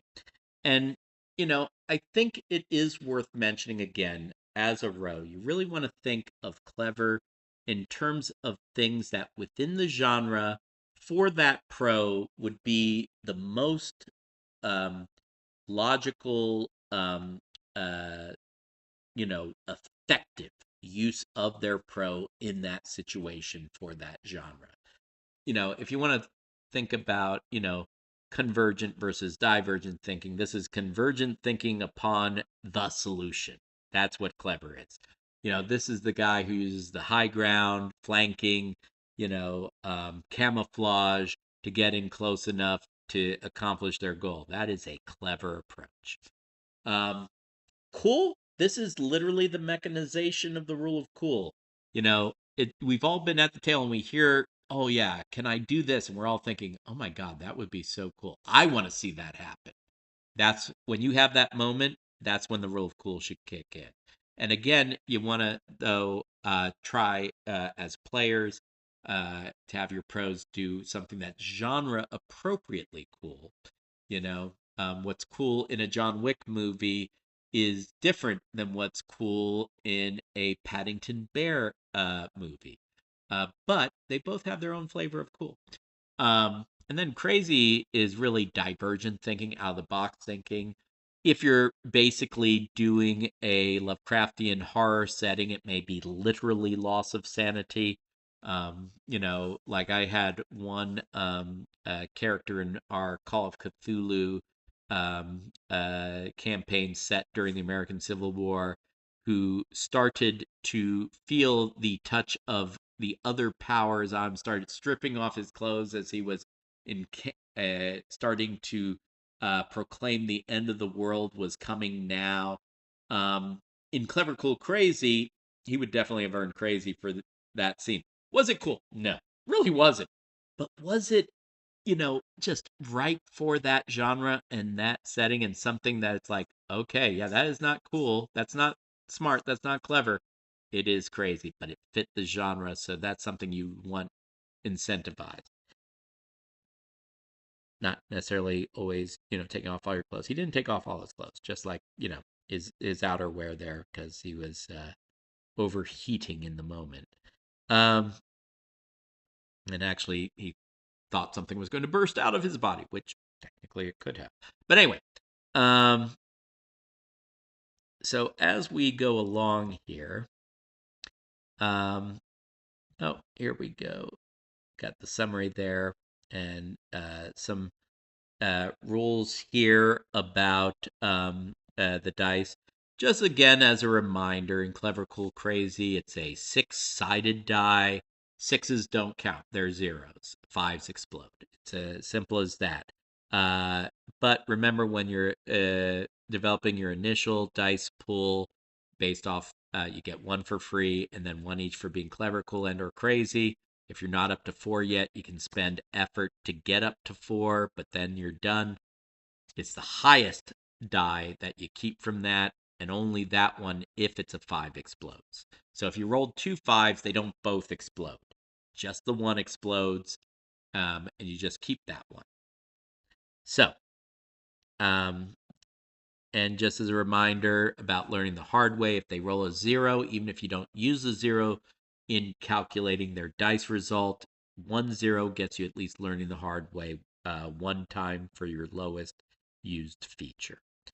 And here we have pretty much that same formula, except I've put in some comments about how often these parts of the formula are expected to be used. You're always going to have a base. You're often going to have a feature. You may or may not have an asset. You're rarely going to use your modifier, magnitude modifier. And here I use a slightly expanded term, the ability magnitude modifier, as well as the burden magnitude modifier. And that's because we want to make it clear, because the ability magnitude modifier, if there is one, is what's going to apply also to the dice result. And I got that there. And, rolling up to 1 to 4 dice is common. Exploding is uncommon to common. Using an ability magnitude modifier is uncommon to rare. I think I should flip this while I'm looking at it. There we go. So, and again, reminding of the ABCDs of an action roll. Ability minus burden equals capped ability, aka capability, and the capability plus your dice result equals your action total. Okay, and just sort of restating, making the point that you can ignore the magnitude in most cases, in which case the formula simplifies to this. It's still the ABCDs. You just, when calculating ABCDs, you don't need to worry about magnitudes. And again, I give some examples here. Just a reminder here that the first time a feature is used during a session, it increases its experience by the session experience rate. That's at the end of the action. And similarly here, I think this is important. So assets mostly function as features, but they can have a little bit more of their own quirks. They can be recharging.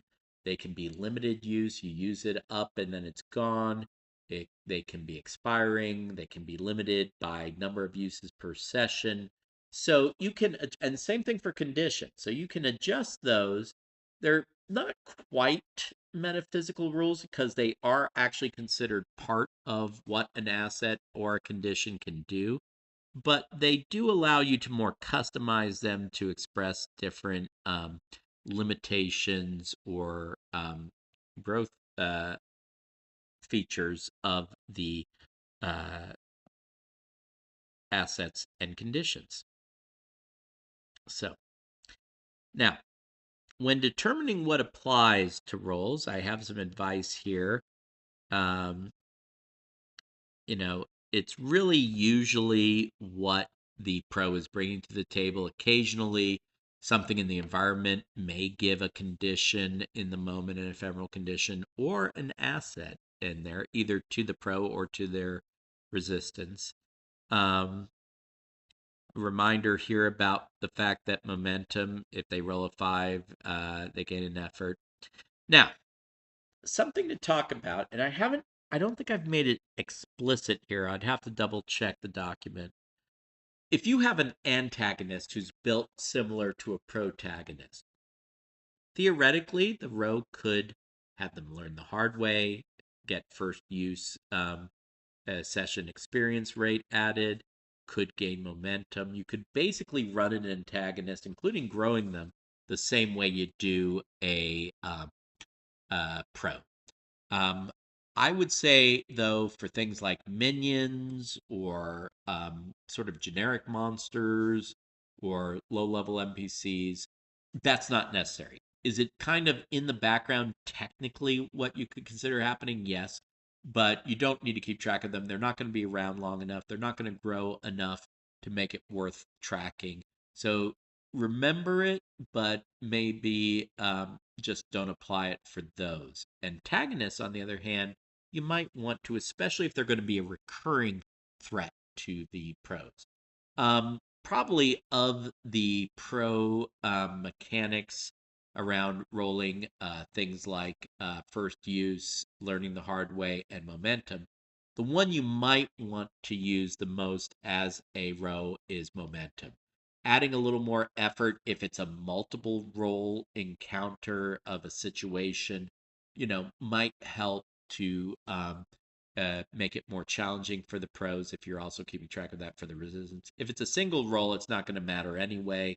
A single roll for a resistance, a simple resistance, a minion, it's not going to count after that roll, so keeping track of it is extra work without payoff. Let's see here. And, just again, a mention that a pro can choose to spend effort to increase their ability. They can spend effort to gain unawarded dice, things like that. Now, and I need to work to see this. Right now, the way we have an advanced mechanic is that the row and protagonist can, or and player of a protagonist, I should say, can agree to add or increase an ephemeral condition to add to the ability as if spending effort. I'm not sure if I want to keep it that way. There's pros and cons because I've got it worded differently in other sections. So the idea is it would increase the ability. That's without question. But the question is, should it be as if it was spending effort or as if you were getting a temporary asset? I like the asset. It is a big part of the mechanics core wise, so it would make sense. On the other hand, if they're really working to gain a condition, to gain more ability and therefore more capability, um, if the pro already has one or two assets that apply, and their level is higher than any asset they would gain from increasing their condition after the roll, it may not be a useful mechanic. Having it basically as if you were spending effort, now that is worth it because you can just keep going up because effort is not capped when it comes to adding to the ability. So, as I am thinking through it, it makes it more effective if it adds as if it's effort. It makes it more circumscribed and generic if we keep it as a ephemeral asset, in an ephemeral asset now in exchange for an ephemeral condition later after the roll. Um, so there may be advantages there, but the other thing that I need to work out in this part of the mechanics is what happens when capability would be a 0 or less if you did take an ephemeral condition to increase your effort for the capability. Um, so, because right now, rules is written, that could theoretically be a way of getting around having to either find another way, accept defeat, uh, embrace death, or defy death. You could just keep stacking ephemeral condition on ephemeral condition. Um, but on the other hand, because it's going to apply to the next roll, if it's a multiple roll action, trying to do that, you're going to have to spend more and more well, accumulate more and more of the condition to just even break even.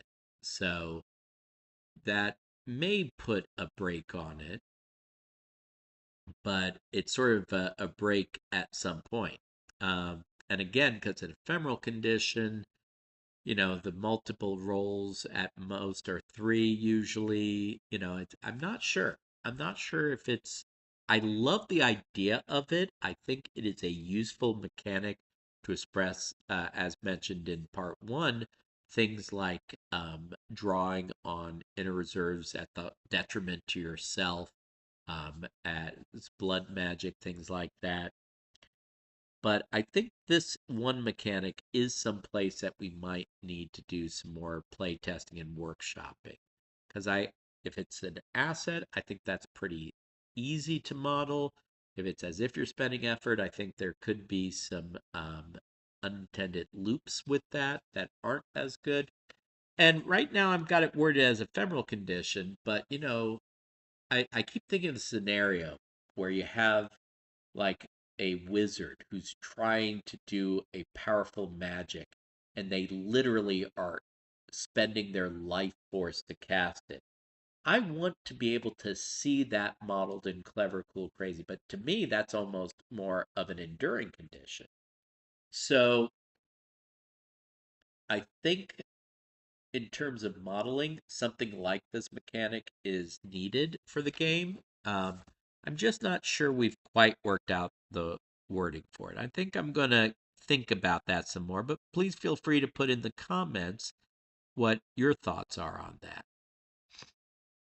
So, right now we've got about spending, about pros rolling multiple dice. I think we've covered that well. What about rows rolling multiple dice? So I think a lot of the design philosophy, I would say, in Clever, Cool, Crazy is quasi equivalent or symmetric between pros and the resistance. They should, in general, have symmetric abilities, but the frequency in which they're used do not have to be symmetric. Now, I do currently have a quasi asymmetric rule that the row is not expected to roll any more dice than the highest number of dice that the pro is rolling. And I should clarify for any one antagonist. If you have like 10 goblins plus a swashbuckling orc commander, if he's going to spend the effort to roll a total of 4 dice against a pro who's rolling 4 dice, that you should be able to do, and you should still be able to roll the 4 dice for his minions, separate rolls. But for any one sort of opponent, I think capping it at 4 makes sense. And I have it so that you're not spending more effort on rolling dice than how much the pros are actually rolling. Now, they have Clever, Cool, Crazy, so they don't have to spend effort to gain additional dice all the time. The row usually will spend effort to get multiple dice.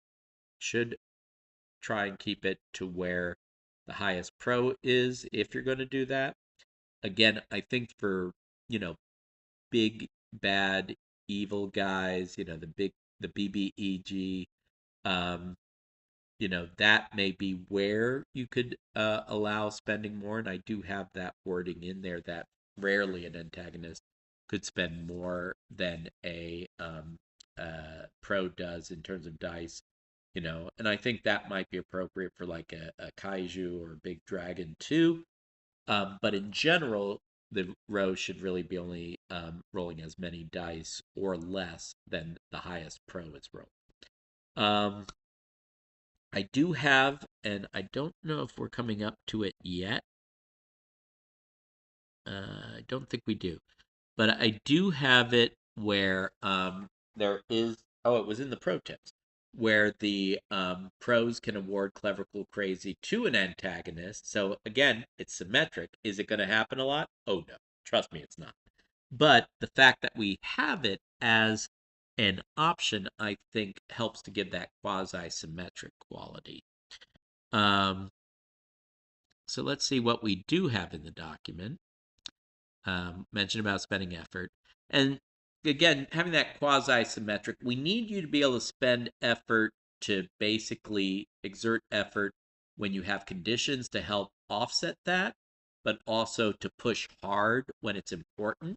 We also need the mechanic of being able to spend effort for unawarded dice because the row for the resistance can spend effort on dice. So we need that dual use. That's why I have two options rather than just the picking one. Um, we do have where the advice about handling groups of antagonists. So for simple resistance antagonists like minions, where all of their um, shall we say, capability is going to be about the same. You can bunch these as a group. Um, you can roll one die for each of these simple minions, up to four of them. This gives the variability that we normally see. And then for five or for the fifth one or above, you just add a flat three as their dice result instead of rolling dice. But we want to take into account the more minions that would be theoretically rolling, even though it's reverting to the mean, which is three. Um, if you're having a lot rolling, you'd want to bump up that mean because there's going to be enough explosions for that it wouldn't be accounted fully for the four that roll. So that's why if you hit 10 or more, you add one to that three, and it's four. If you have 20 or more, it's you add another one. So every tens place, you add one to the uh, dice result replacement there. But you still have at least four of them rolling because that gives you the variability, both bad and good. But that allows you to have large groups of minions you're running without having to roll a ton of dice. Um, let's see here. Just some general advice, and this is more about pros really than what you do as a row, but you have to guide the pros through this. Um, if they gain an enduring asset that helps to offset an enduring condition, um, initially you might want to just have both parts separate, but eventually it might be something that you amend features or the asset to kind of combine and simplify if it seems like a permanent fixture. That's just an option to simplify characters, uh, protagonists as you go, but not something to spend a lot of time on. Um, I've updated sacrificing enduring assets, and it's really I could probably generalize this to assets in general. Although on an enduring to enduring, ephemeral to ephemeral roll. Basically, if you get a bad result as a pro, you should be able to ask the row to, instead of imposing more of a condition, to lower or remove an asset as the outcome. And really, it's more just a niche example of the general rule. It's not really a different rule the way it's currently written. All right. Now, we've got mentioned here about applying magnitude modifiers. Um, Honestly, the magnitude modifiers are so powerful that unless they have a high level in the magnitude just below your magnitude and you have a low level, or vice versa, you're going to be outclassed anyway. So, really, this is more of a niche situation. Um, but again, we're more interested in the difference in magnitudes than we are the absolute magnitude. When you're describing events, you might want to use that for flavor. But the example I give is the Monkey King 9 times 100 versus Odin 2 times 1000. Um, that's going to simplify to the lower one having just a magnitude modifier times 1, so you ignore it, or M0, and the other one having a magnitude modifier of times 10, in this case, Odin. just for ease of comparison. Can a Monkey King 9 with a magnitude modifier of ×1 beat a Odin 2 with a magnitude modifier of ×10? Yes, but it's rare. So that's why we have it that way and give that example. And as we come through here, I think my original example was Goku. So again, trying to file off the serial numbers on some of these examples. So this is just giving again the full way of using magnitude modifiers. Here's our section about metagaming for good, making the point that for more mysteries and puzzles, it's perfectly appropriate to have the players step out of character, discuss how to solve things, but then ground it in the story by describing how their pros are going about it. Usually that may be enough in and of itself if there's a role needed because they haven't quite figured out the puzzle, or you want to see if they did it with consequences, or it's a clue that they're going to get, but maybe with a complication, success you roll, but maybe there could be a condition or other narrative consequence of a bad roll if they didn't approach it, well enough, if you will.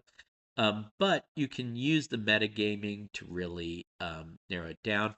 Now, I give advice for Rose that for the metagaming part, the player discussion part, it really should be the players whose pros are involved in the situation. If there are other players whose pros are not involved in that situation, I think if the players who are involved want to invite their input, that's appropriate. But if they want to try and solve it for themselves, I think that has to be honored. And that's a summary of the advice I give there. And, we've got some sections here about basically the three scenarios for rolls. When success is assured, we're not rolling to see if you succeed or not.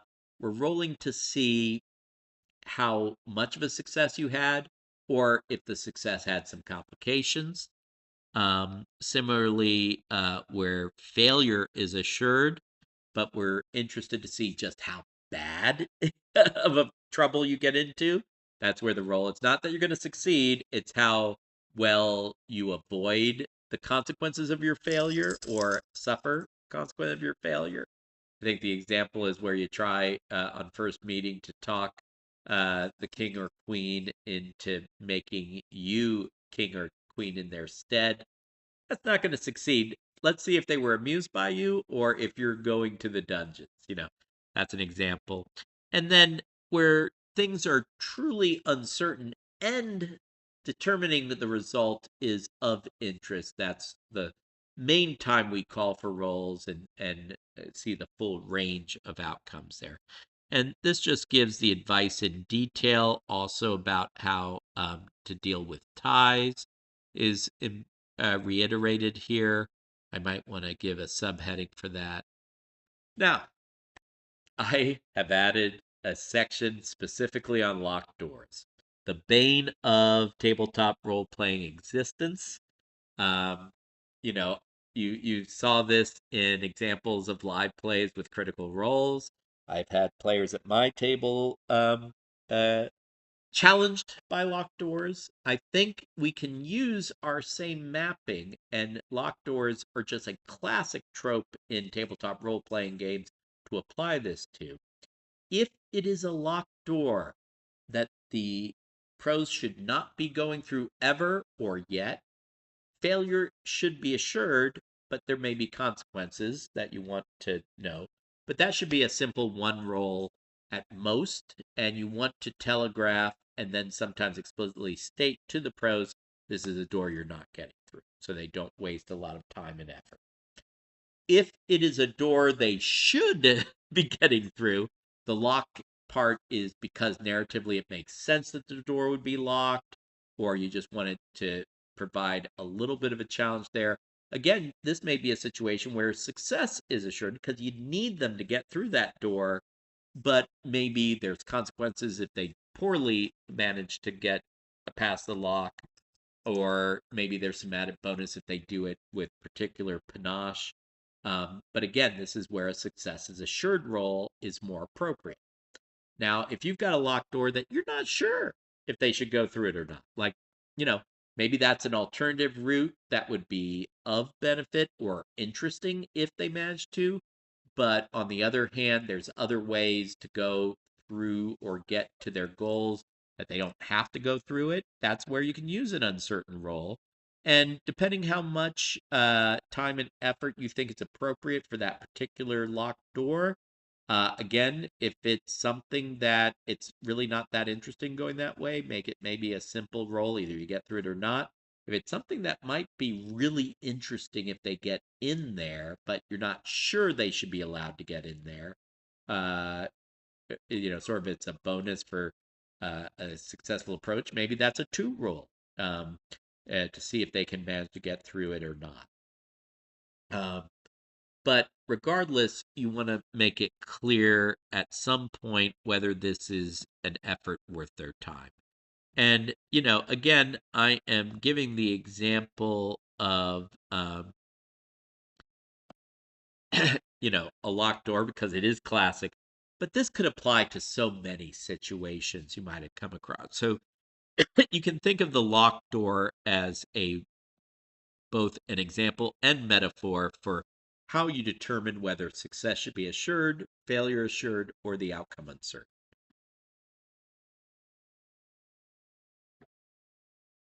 Now, I give some examples of other ways to really think about roles and their results, as well as other things that protagonists can do.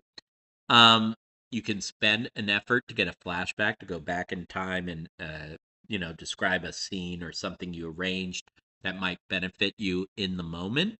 If it's simple, maybe you just give a narrative benefit or a simple asset. But if it's something more complicated, they're describing the flashback, I still would probably say this is a success is assured moment, but you might want to have them do the role to see how successful they are at setting up things with this flashback. So, okay, let's get up here. So, what about narrating the outcomes of roles? I always recommend giving the opportunity to players to narrate the outcome of their protagonist once you as Ro have adjudicated the result by looking at their action total compared to the action totals of any resistance, including other protagonists. I would say if there's like a cause and effect order with multiple pros involved that makes sense logically, you might want to use that order first and foremost. But if there's not, if there's not a clear order just narratively, I have a strong recommendation that you start with the worst outcome for the pros, have that one narrated, and then go up to the best outcome for the Ros. And we talked a little bit about why this is helpful in part 1 of our update series. But a couple things. One is you don't want to have a pro describe a better outcome and then someone comes along and describes their worst outcome, but it almost seems to undo what the pro with the better result had done. So, in terms of order of operations, going from worst to best, it's okay for a pro to kind of mitigate the worst thing that happened by having a better outcome, but usually not the other way around. So I think it, also tension wise, it's good to have like the worst thing happen and then sort of working your way out of it narratively. And just in general, I do think that narrating from order of worst to best is important. Also, giving the player the chance to narrate within the bounds of the adjudication that the Ro made is good, but not all players will want to. The Ro should feel very willing and able to take back the narration from the player if they don't want to. And that's their option. Um, so, mention about group roles. Most of what happens, if it involves more than one pro, can be conceptualized as a group role where you really want, and there's a couple ways to think of group roles in general. Um, if just one person succeeding is enough, so you can just have it that any one success is enough for accomplishing the goal. That's usually for simple actions, especially where you just want a success to happen. Although, if you really want it to happen, maybe it should be success assured. But you can use whoever got the highest roll to determine who found the clue or who broke the impasse. If it's something that you truly feel like um, everyone needs to succeed for it to succeed, that can be basically everyone has to. Honestly, I don't recommend that unless it's a very special niche case, because you're going to feel bad if your pro is the one who failed and brought everyone down. On average, though, saying that the majority or half or more of the pros should succeed for the group to succeed is usually the best approach for group checks. For help, I sort of lean it almost towards the best of the group roles. And that is probably a good way to do that. And that could be with a complex ally helping, not just a another pro. But I will say the other ways of using allies or other pros as assets, or rolling to provide an asset that someone uses later as a form of help. Those all are appropriate as well. Um, sorry, give me. Just remember, in any situation, you can have pros not all doing the same thing. Maybe one is trying to defeat the Minotaur while the other is trying to steal the book that the pro has on them or is wrestling with the Minotaur for, whereas another is just trying to escape the chaos. Everyone can roll on their individual goals. And again, this is another reason why worst to best works well. And then you can narrate from the worst to best outcome, at least worst for that pro who is trying to accomplish it, to the best for the pro who is trying to accomplish that with the higher roll. And some things might succeed because they're orthogonal and they had a good enough roll. Other things might be contingent. So, like if you have two pros or a pro and an antagonist who are battling over a book, only one's going to get it. So the highest gets to determine what happens there. But you can have multiple things happening and everyone just rolls and then let the relationship of the action totals determine the outcomes without having to do separate subsystems or separate roles for each individual. You can just use sort of the landscape of action totals to determine that.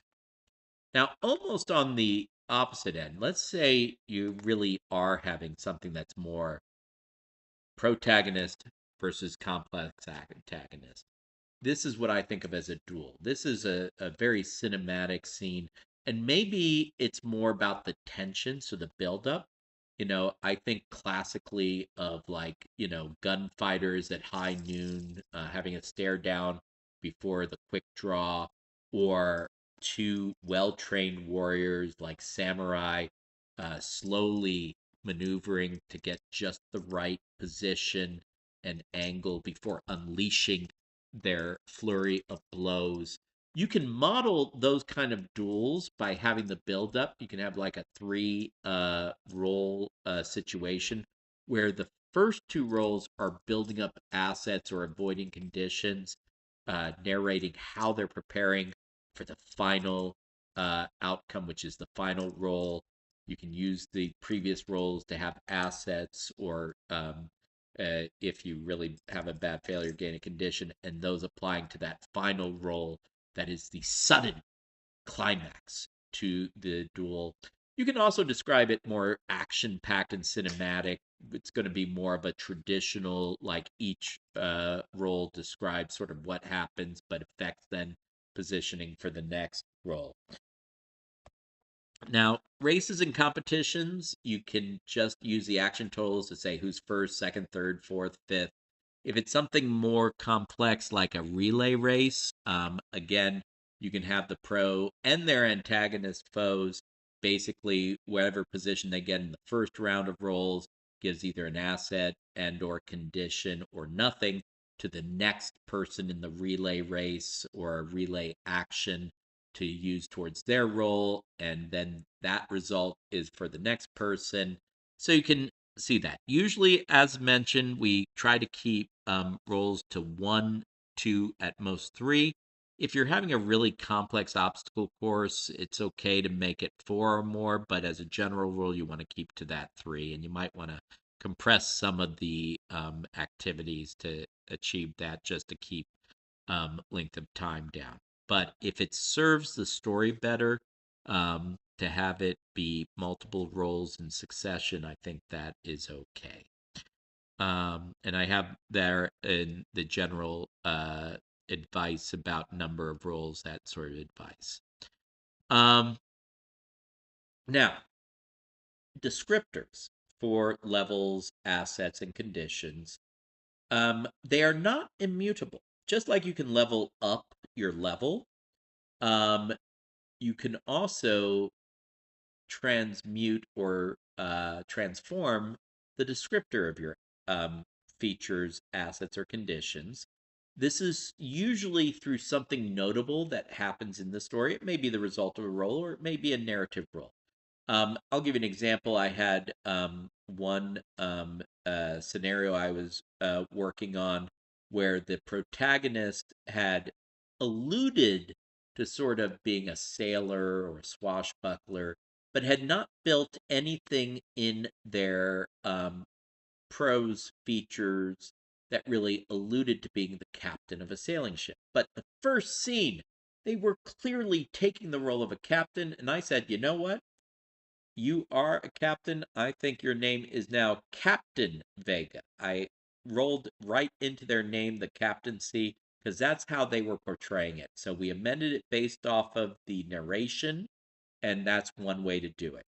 Also, sometimes you may gain through the story an additional feature that would have a new descriptor, or you need to amend the features or assets or conditions to express how they have grown or gone through transformation. And that is mostly narratively driven, may be partially informed by changes in levels or magnitude. Especially true with conditions. Conditions, a row may need to change the descriptor to bunch up conditions that are closely related if they're accumulating. Um, for example, you might have someone who has a battered 1 condition, and then they get bounced around and heavily bruised. So now it's bruised and battered 2. Um, you know, um, those sort of things can help both keeping conditions salient and increasing the level of condition rather than having 10,000 level 1 conditions. Um, Although, if it's truly a distinct condition, you want to keep those separate. Um, so, what about special conditions? Death and destruction are 2 special conditions in Clever Cool Crazy, because you don't actually have to add enough level to them to make your burden such that you can't act. Um, Dead is what it says on the tin. If you die, you gain the dead condition. It's a special condition. You can't act normally when you have a dead condition. Now, death may not be permanent depending on the setting, depending on the genre, depending on the powers and ability, but your death condition, dead, can have higher or lower levels, which represents how difficult it would be to get rid of that condition or overcome it. And you must overcome it to be able to do anything with that pro. Basically, a pro that is dead, or an antagonist even that's dead, can't really act. Now, having said that, you may want during a situation to allow the dead to be used as an asset by another pro, almost like an object or a memory, and that's okay. I would have the pro who's dead describe how the memory of them or their corpse is actually being used by the other pros to help them. And they gain an asset that way, like help from beyond the grave. But in general, they should not be they don't do action rolls if they're dead. They can't roll, and they really should not be acting on their own, although they could still be allowed by the road to serve as inspiration, basically giving help as an asset to others. Um, we don't just have the dead condition, we also have the destroyed condition. So this represents that not only are you dead, but you are so damaged that really revival would be nigh impossible. So that's why we sort of have the qualitative difference. Dead is your beautiful corpse or inactivated robot. We might be able to bring you back with enough technology or magic, or if you're in the first few minutes of death. If you are destroyed, you're basically going to have to be recreated from scratch. That's going to take strong magic or super technology. That's not as easy from the descriptor to even attempt to overcome as being dead. And that's why we have those two different conditions. Plus, it allows for someone who is at capability of 0 or less um, to have the option to embrace death, but not just to, if you're going to do it at that moment, unlike if you weren't facing defeat, you could embrace death just to succeed and then gain the dead condition. In the case of embracing death when capability is 0 or less, it means that you're now not just going to die, but you're going to actually be destroyed. It steps up the stakes and makes defying death also more meaningful as a risky maneuver. Okay. Let's see here. All right. And I do have here mention about using assets and conditions as clocks. Basically, you can build in the clock progression into the asset or condition, which means the level goes up or down, depending if it's a countdown clock or an accumulating clock. It's a great way to use clocks. I give the example of a pro who's having to use an oxygen tank because they're on a high mountain.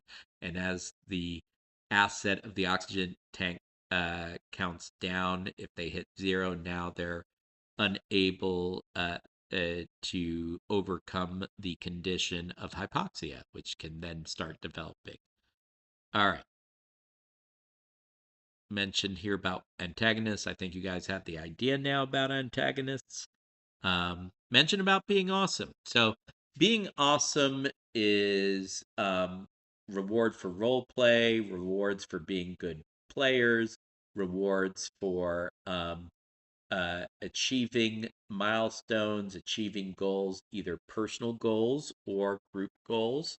If you want to do something like an alien sort of situation where everyone's got their own secret goal, if they accomplish it, awesome. Everyone gets effort, even if it was to their detriment. Maybe it's a consolation prize. But you can have group goals that are personal goals that people want to accomplish as their protagonist that can award awesome.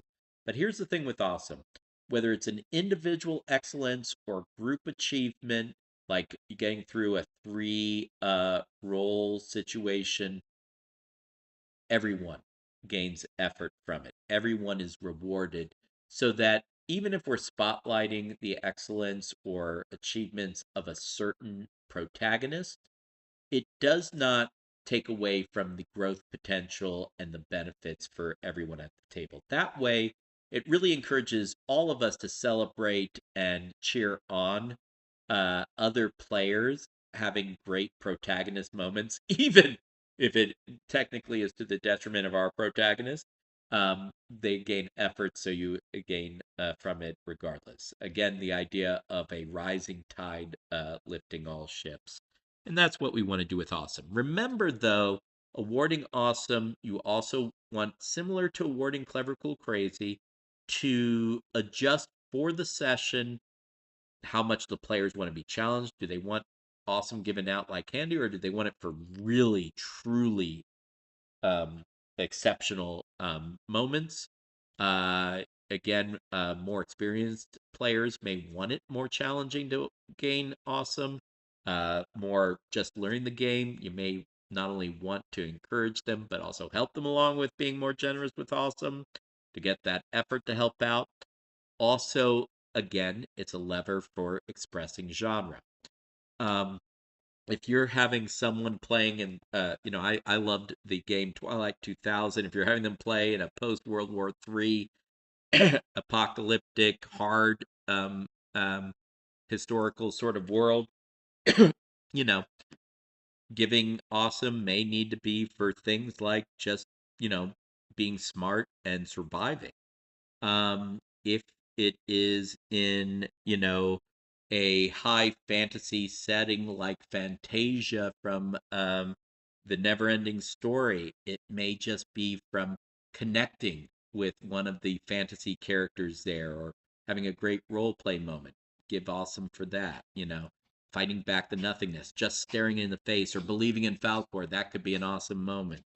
Um, so the awarding of awesome, like the awarding of clever, cool, crazy, should be should meet player expectations, should be adjusted to take into account player experience at the table, and should be genre appropriate, both in how frequently it is given and in how it is earned in terms of qualitative actions. All right. Um, so, just again, it should be obvious by now that protagonist advancement is feature by feature, sometimes asset buy ups or condition buy downs. But really, it's driven by using your features during play and being clever, cool, and crazy. Those things will help to grow your character's face, and that in turn will help to inform your character. It'll give the protagonist the opportunity to add new features eventually. And I should mention, it is allowed and appropriate for a row to narratively award a level 1 feature without spending experience. If it's something that makes sense for the story, for what's going on, you can just award that. But if you're not awarding that, pros can and should use their experience either to create new features or to increase features or sometimes assets or reduce conditions. That can be done during montages, as previously mentioned. Again, you don't have to allow a montage every session. If you want to, and they're in a point in the session where it makes sense that they would have the opportunity to build up these features, to build assets or increase them or reduce their enduring conditions, then allow it. But they should narrate what's going on because we are still in session, and you should adjust the passage of time abstractly to represent something that at least has verisimilitude to what it would take time wise to accomplish those improvements.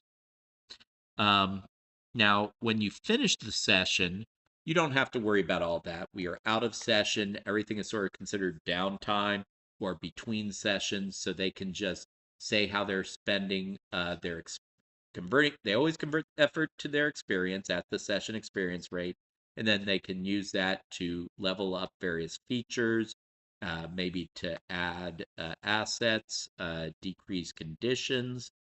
Um, or they can bank that experience to use the oh by the way mechanic or to spend it later once they figure out which of their features they want to increase.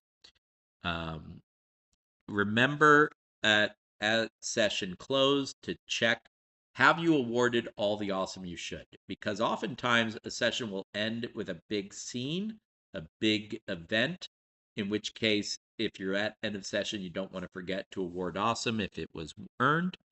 And you want to do that before they convert their effort so they have it to spend to experience. Here is, as promised, the magnitude section. I call it final thoughts and examples. At some point, it may become a more concrete part of it.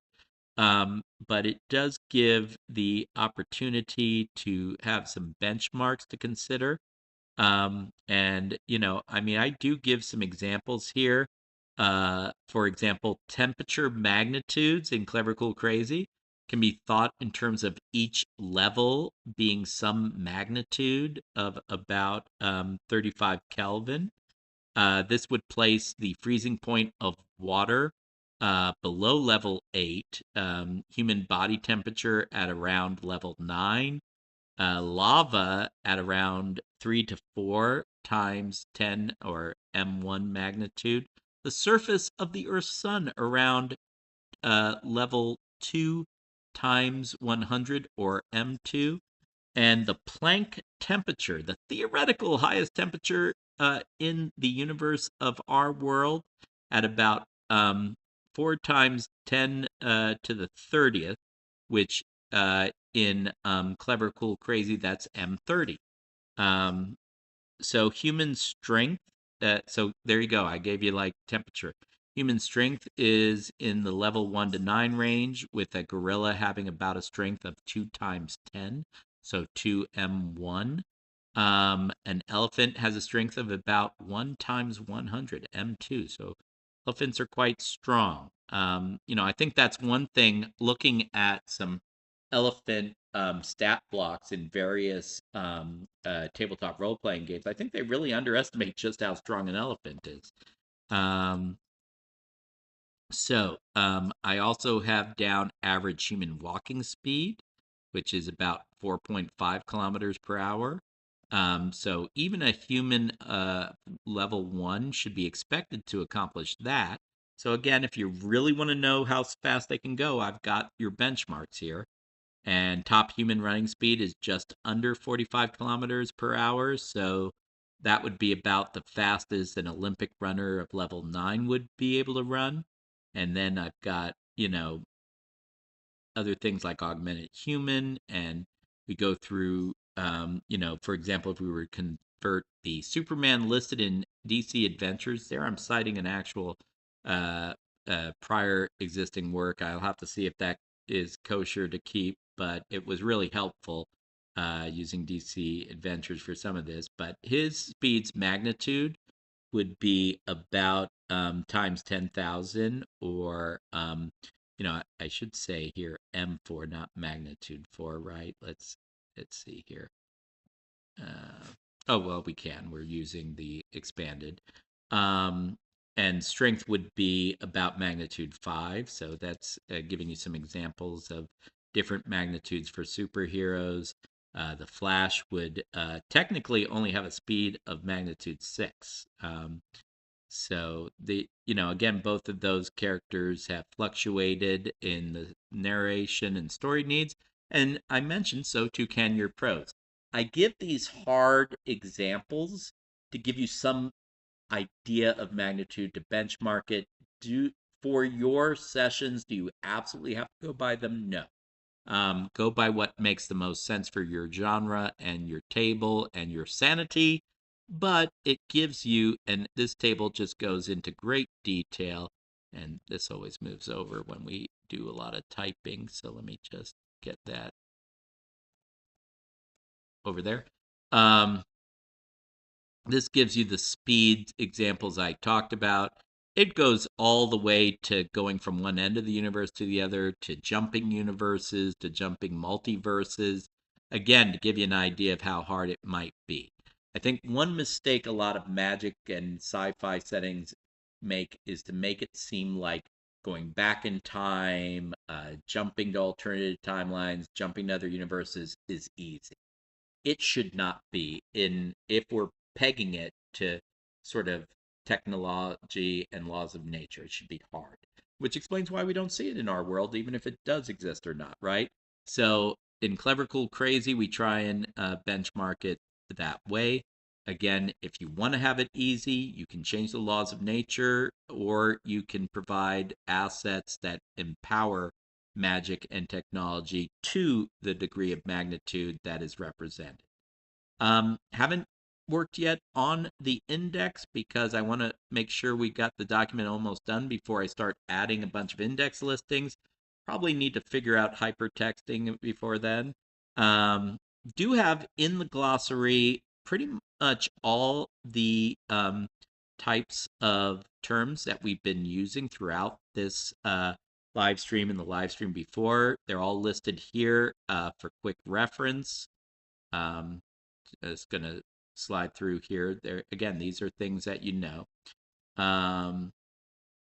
Now, we have here the completely fake, frequently asked questions for experienced tabletop role-playing games players.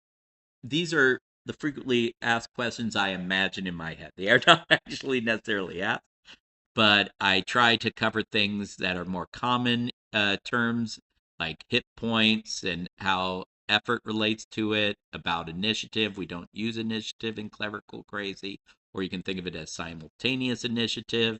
But really, the results from worst to best is what determines the sequence things happen. So we don't, or the narrative. So we don't need a true initiative system.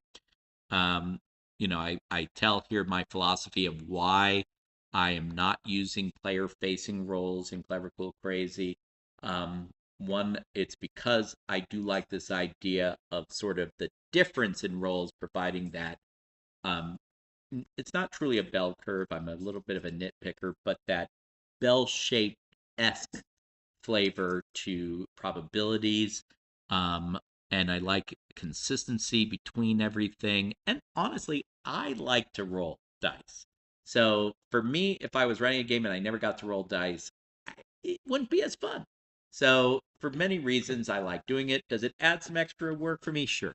Oh, also, by having it always a opposed roll, it really then makes it so if you have like rolling for information or a situation where if the pro failed, you don't want to release meta knowledge from that failure. Um, it's a way, because it's always an opposed roll, as long as you don't disclose the full total, you can hide whether or not the pro succeeded or how much and just give the information. And that way you're not giving meta knowledge inadvertently. So that's another side benefit of opposed roles as opposed to fixed player facing, fixed probabilities and things like that. And again, I just, it always drove me a little crazy to have like, okay, this role has a fixed target, whereas if it's opposed against another person, it's an opposed check, or it, and who rolls and who's static if it's one player character versus another player character. Again, the game is not designed to be PvP. It's not player versus player. As you can see, there's many mechanics that really encourage players to cooperate and their protagonists to work together. But I know for a fact there's going to be times that pros are going to be at cross purposes, and I want it to have everything kind of symmetric, that you could do that without having a different, wildly different sort of probability for those actions, you know?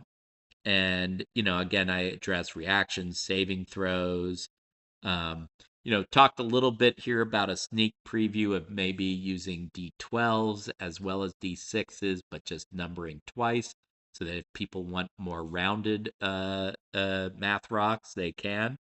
And if we get this eventually to BackerKit or Kickstarter, my plan is to offer both 6-sided and 12-sided dice with 0 to 5 on all faces, or a symbol to 5 on all faces in case you want to use them for other things. The symbol, which will be our Clever Cool Crazy symbol, will be able to represent then either a 0 if you're playing Clever Cool Crazy, or a 6 if you're using it for other games. Um, I put in here a question: why not just play or adapt an already existing TTRPG? There are a lot of good ones out there. And I think that is a fair question in my head. Like, why am I doing this? Well, there was just a number of things that I was hoping to accomplish and went to see with the approaches to universal game design, which then culminated in coming up with Clever Cool Crazy. while I enjoy a good simulation game, to me, the future of simulation in role playing is probably going to be mostly based off of computers, programs that can do very good physics simulations without you having to do the math. So while things like GURPS and the Hero system, very granular, great simulationist options, I just to me is like, okay, well, that's not what tabletop role playing games can excel at. That's more what computer RPGs can excel at. So why don't we go the other route and do more abstracted, but still with some grounding?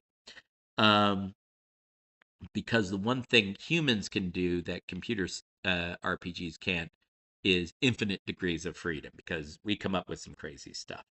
And that's what I focused this game on. Crazy is in the name. Um, and there are plenty of abstract systems out there, uh, but again, some of them are a little too abstract for my taste. So I wanted to have some numbers to give them that feeling of verisimilitude, even if it's not simulation. That's why we have the levels and magnitudes. Um, you know, I did want to make it more that this is a world that you are discovering through what is revealed by the row rather than it being a shared world building exercise. There's some great games out there for shared world building. And there can be an element of shared world building in Clever Cool Crazy. It's not to say you can't do shared world building with it. You certainly can, but I didn't want it to be what the game requires. I wanted to be able to take or already existing real world scenarios, already existing fictional works, already existing campaign settings, and you could just run it on Clever Cool Crazy. And a shared world building doesn't quite do that usually. Um, you know, I wanted to have something that was more explicit in rewarding play styles that I was seeing happening at tables during the best sessions I have experienced over the decades. Um, I want it where players are thinking tactically and clever to be able to reward that without having to do a bunch of lookups of various maneuvers. I want it where someone's really getting into the role playing and just gives this cool action description, that to be rewarded, mechanizing the rule of cool. And I wanted to come up with ways to reward those wild and surprising moments with the crazy mechanic. And yes, I can actually import those onto other game systems, but I feel like having it built in from the beginning and reinforcing so many things, it just made for a more streamlined sort of experience. And I've got a change log. This will not be in the final product. We may eventually have it as sort of a standalone document for people who are interested. And really, you can, if at your leisure, go through this to see where the designs have been going. Um, and that is the end of the document. We started at 8:45. It is now 11:30, so 8:40, 9:45, 10:45, nearly 3 hours. Really too long for a live stream. But I wanted to be able to get this information out, really go over the update and where the game is at, give you a feeling for how I am developing this, how I've been running it, why we're doing the things we're doing with the game.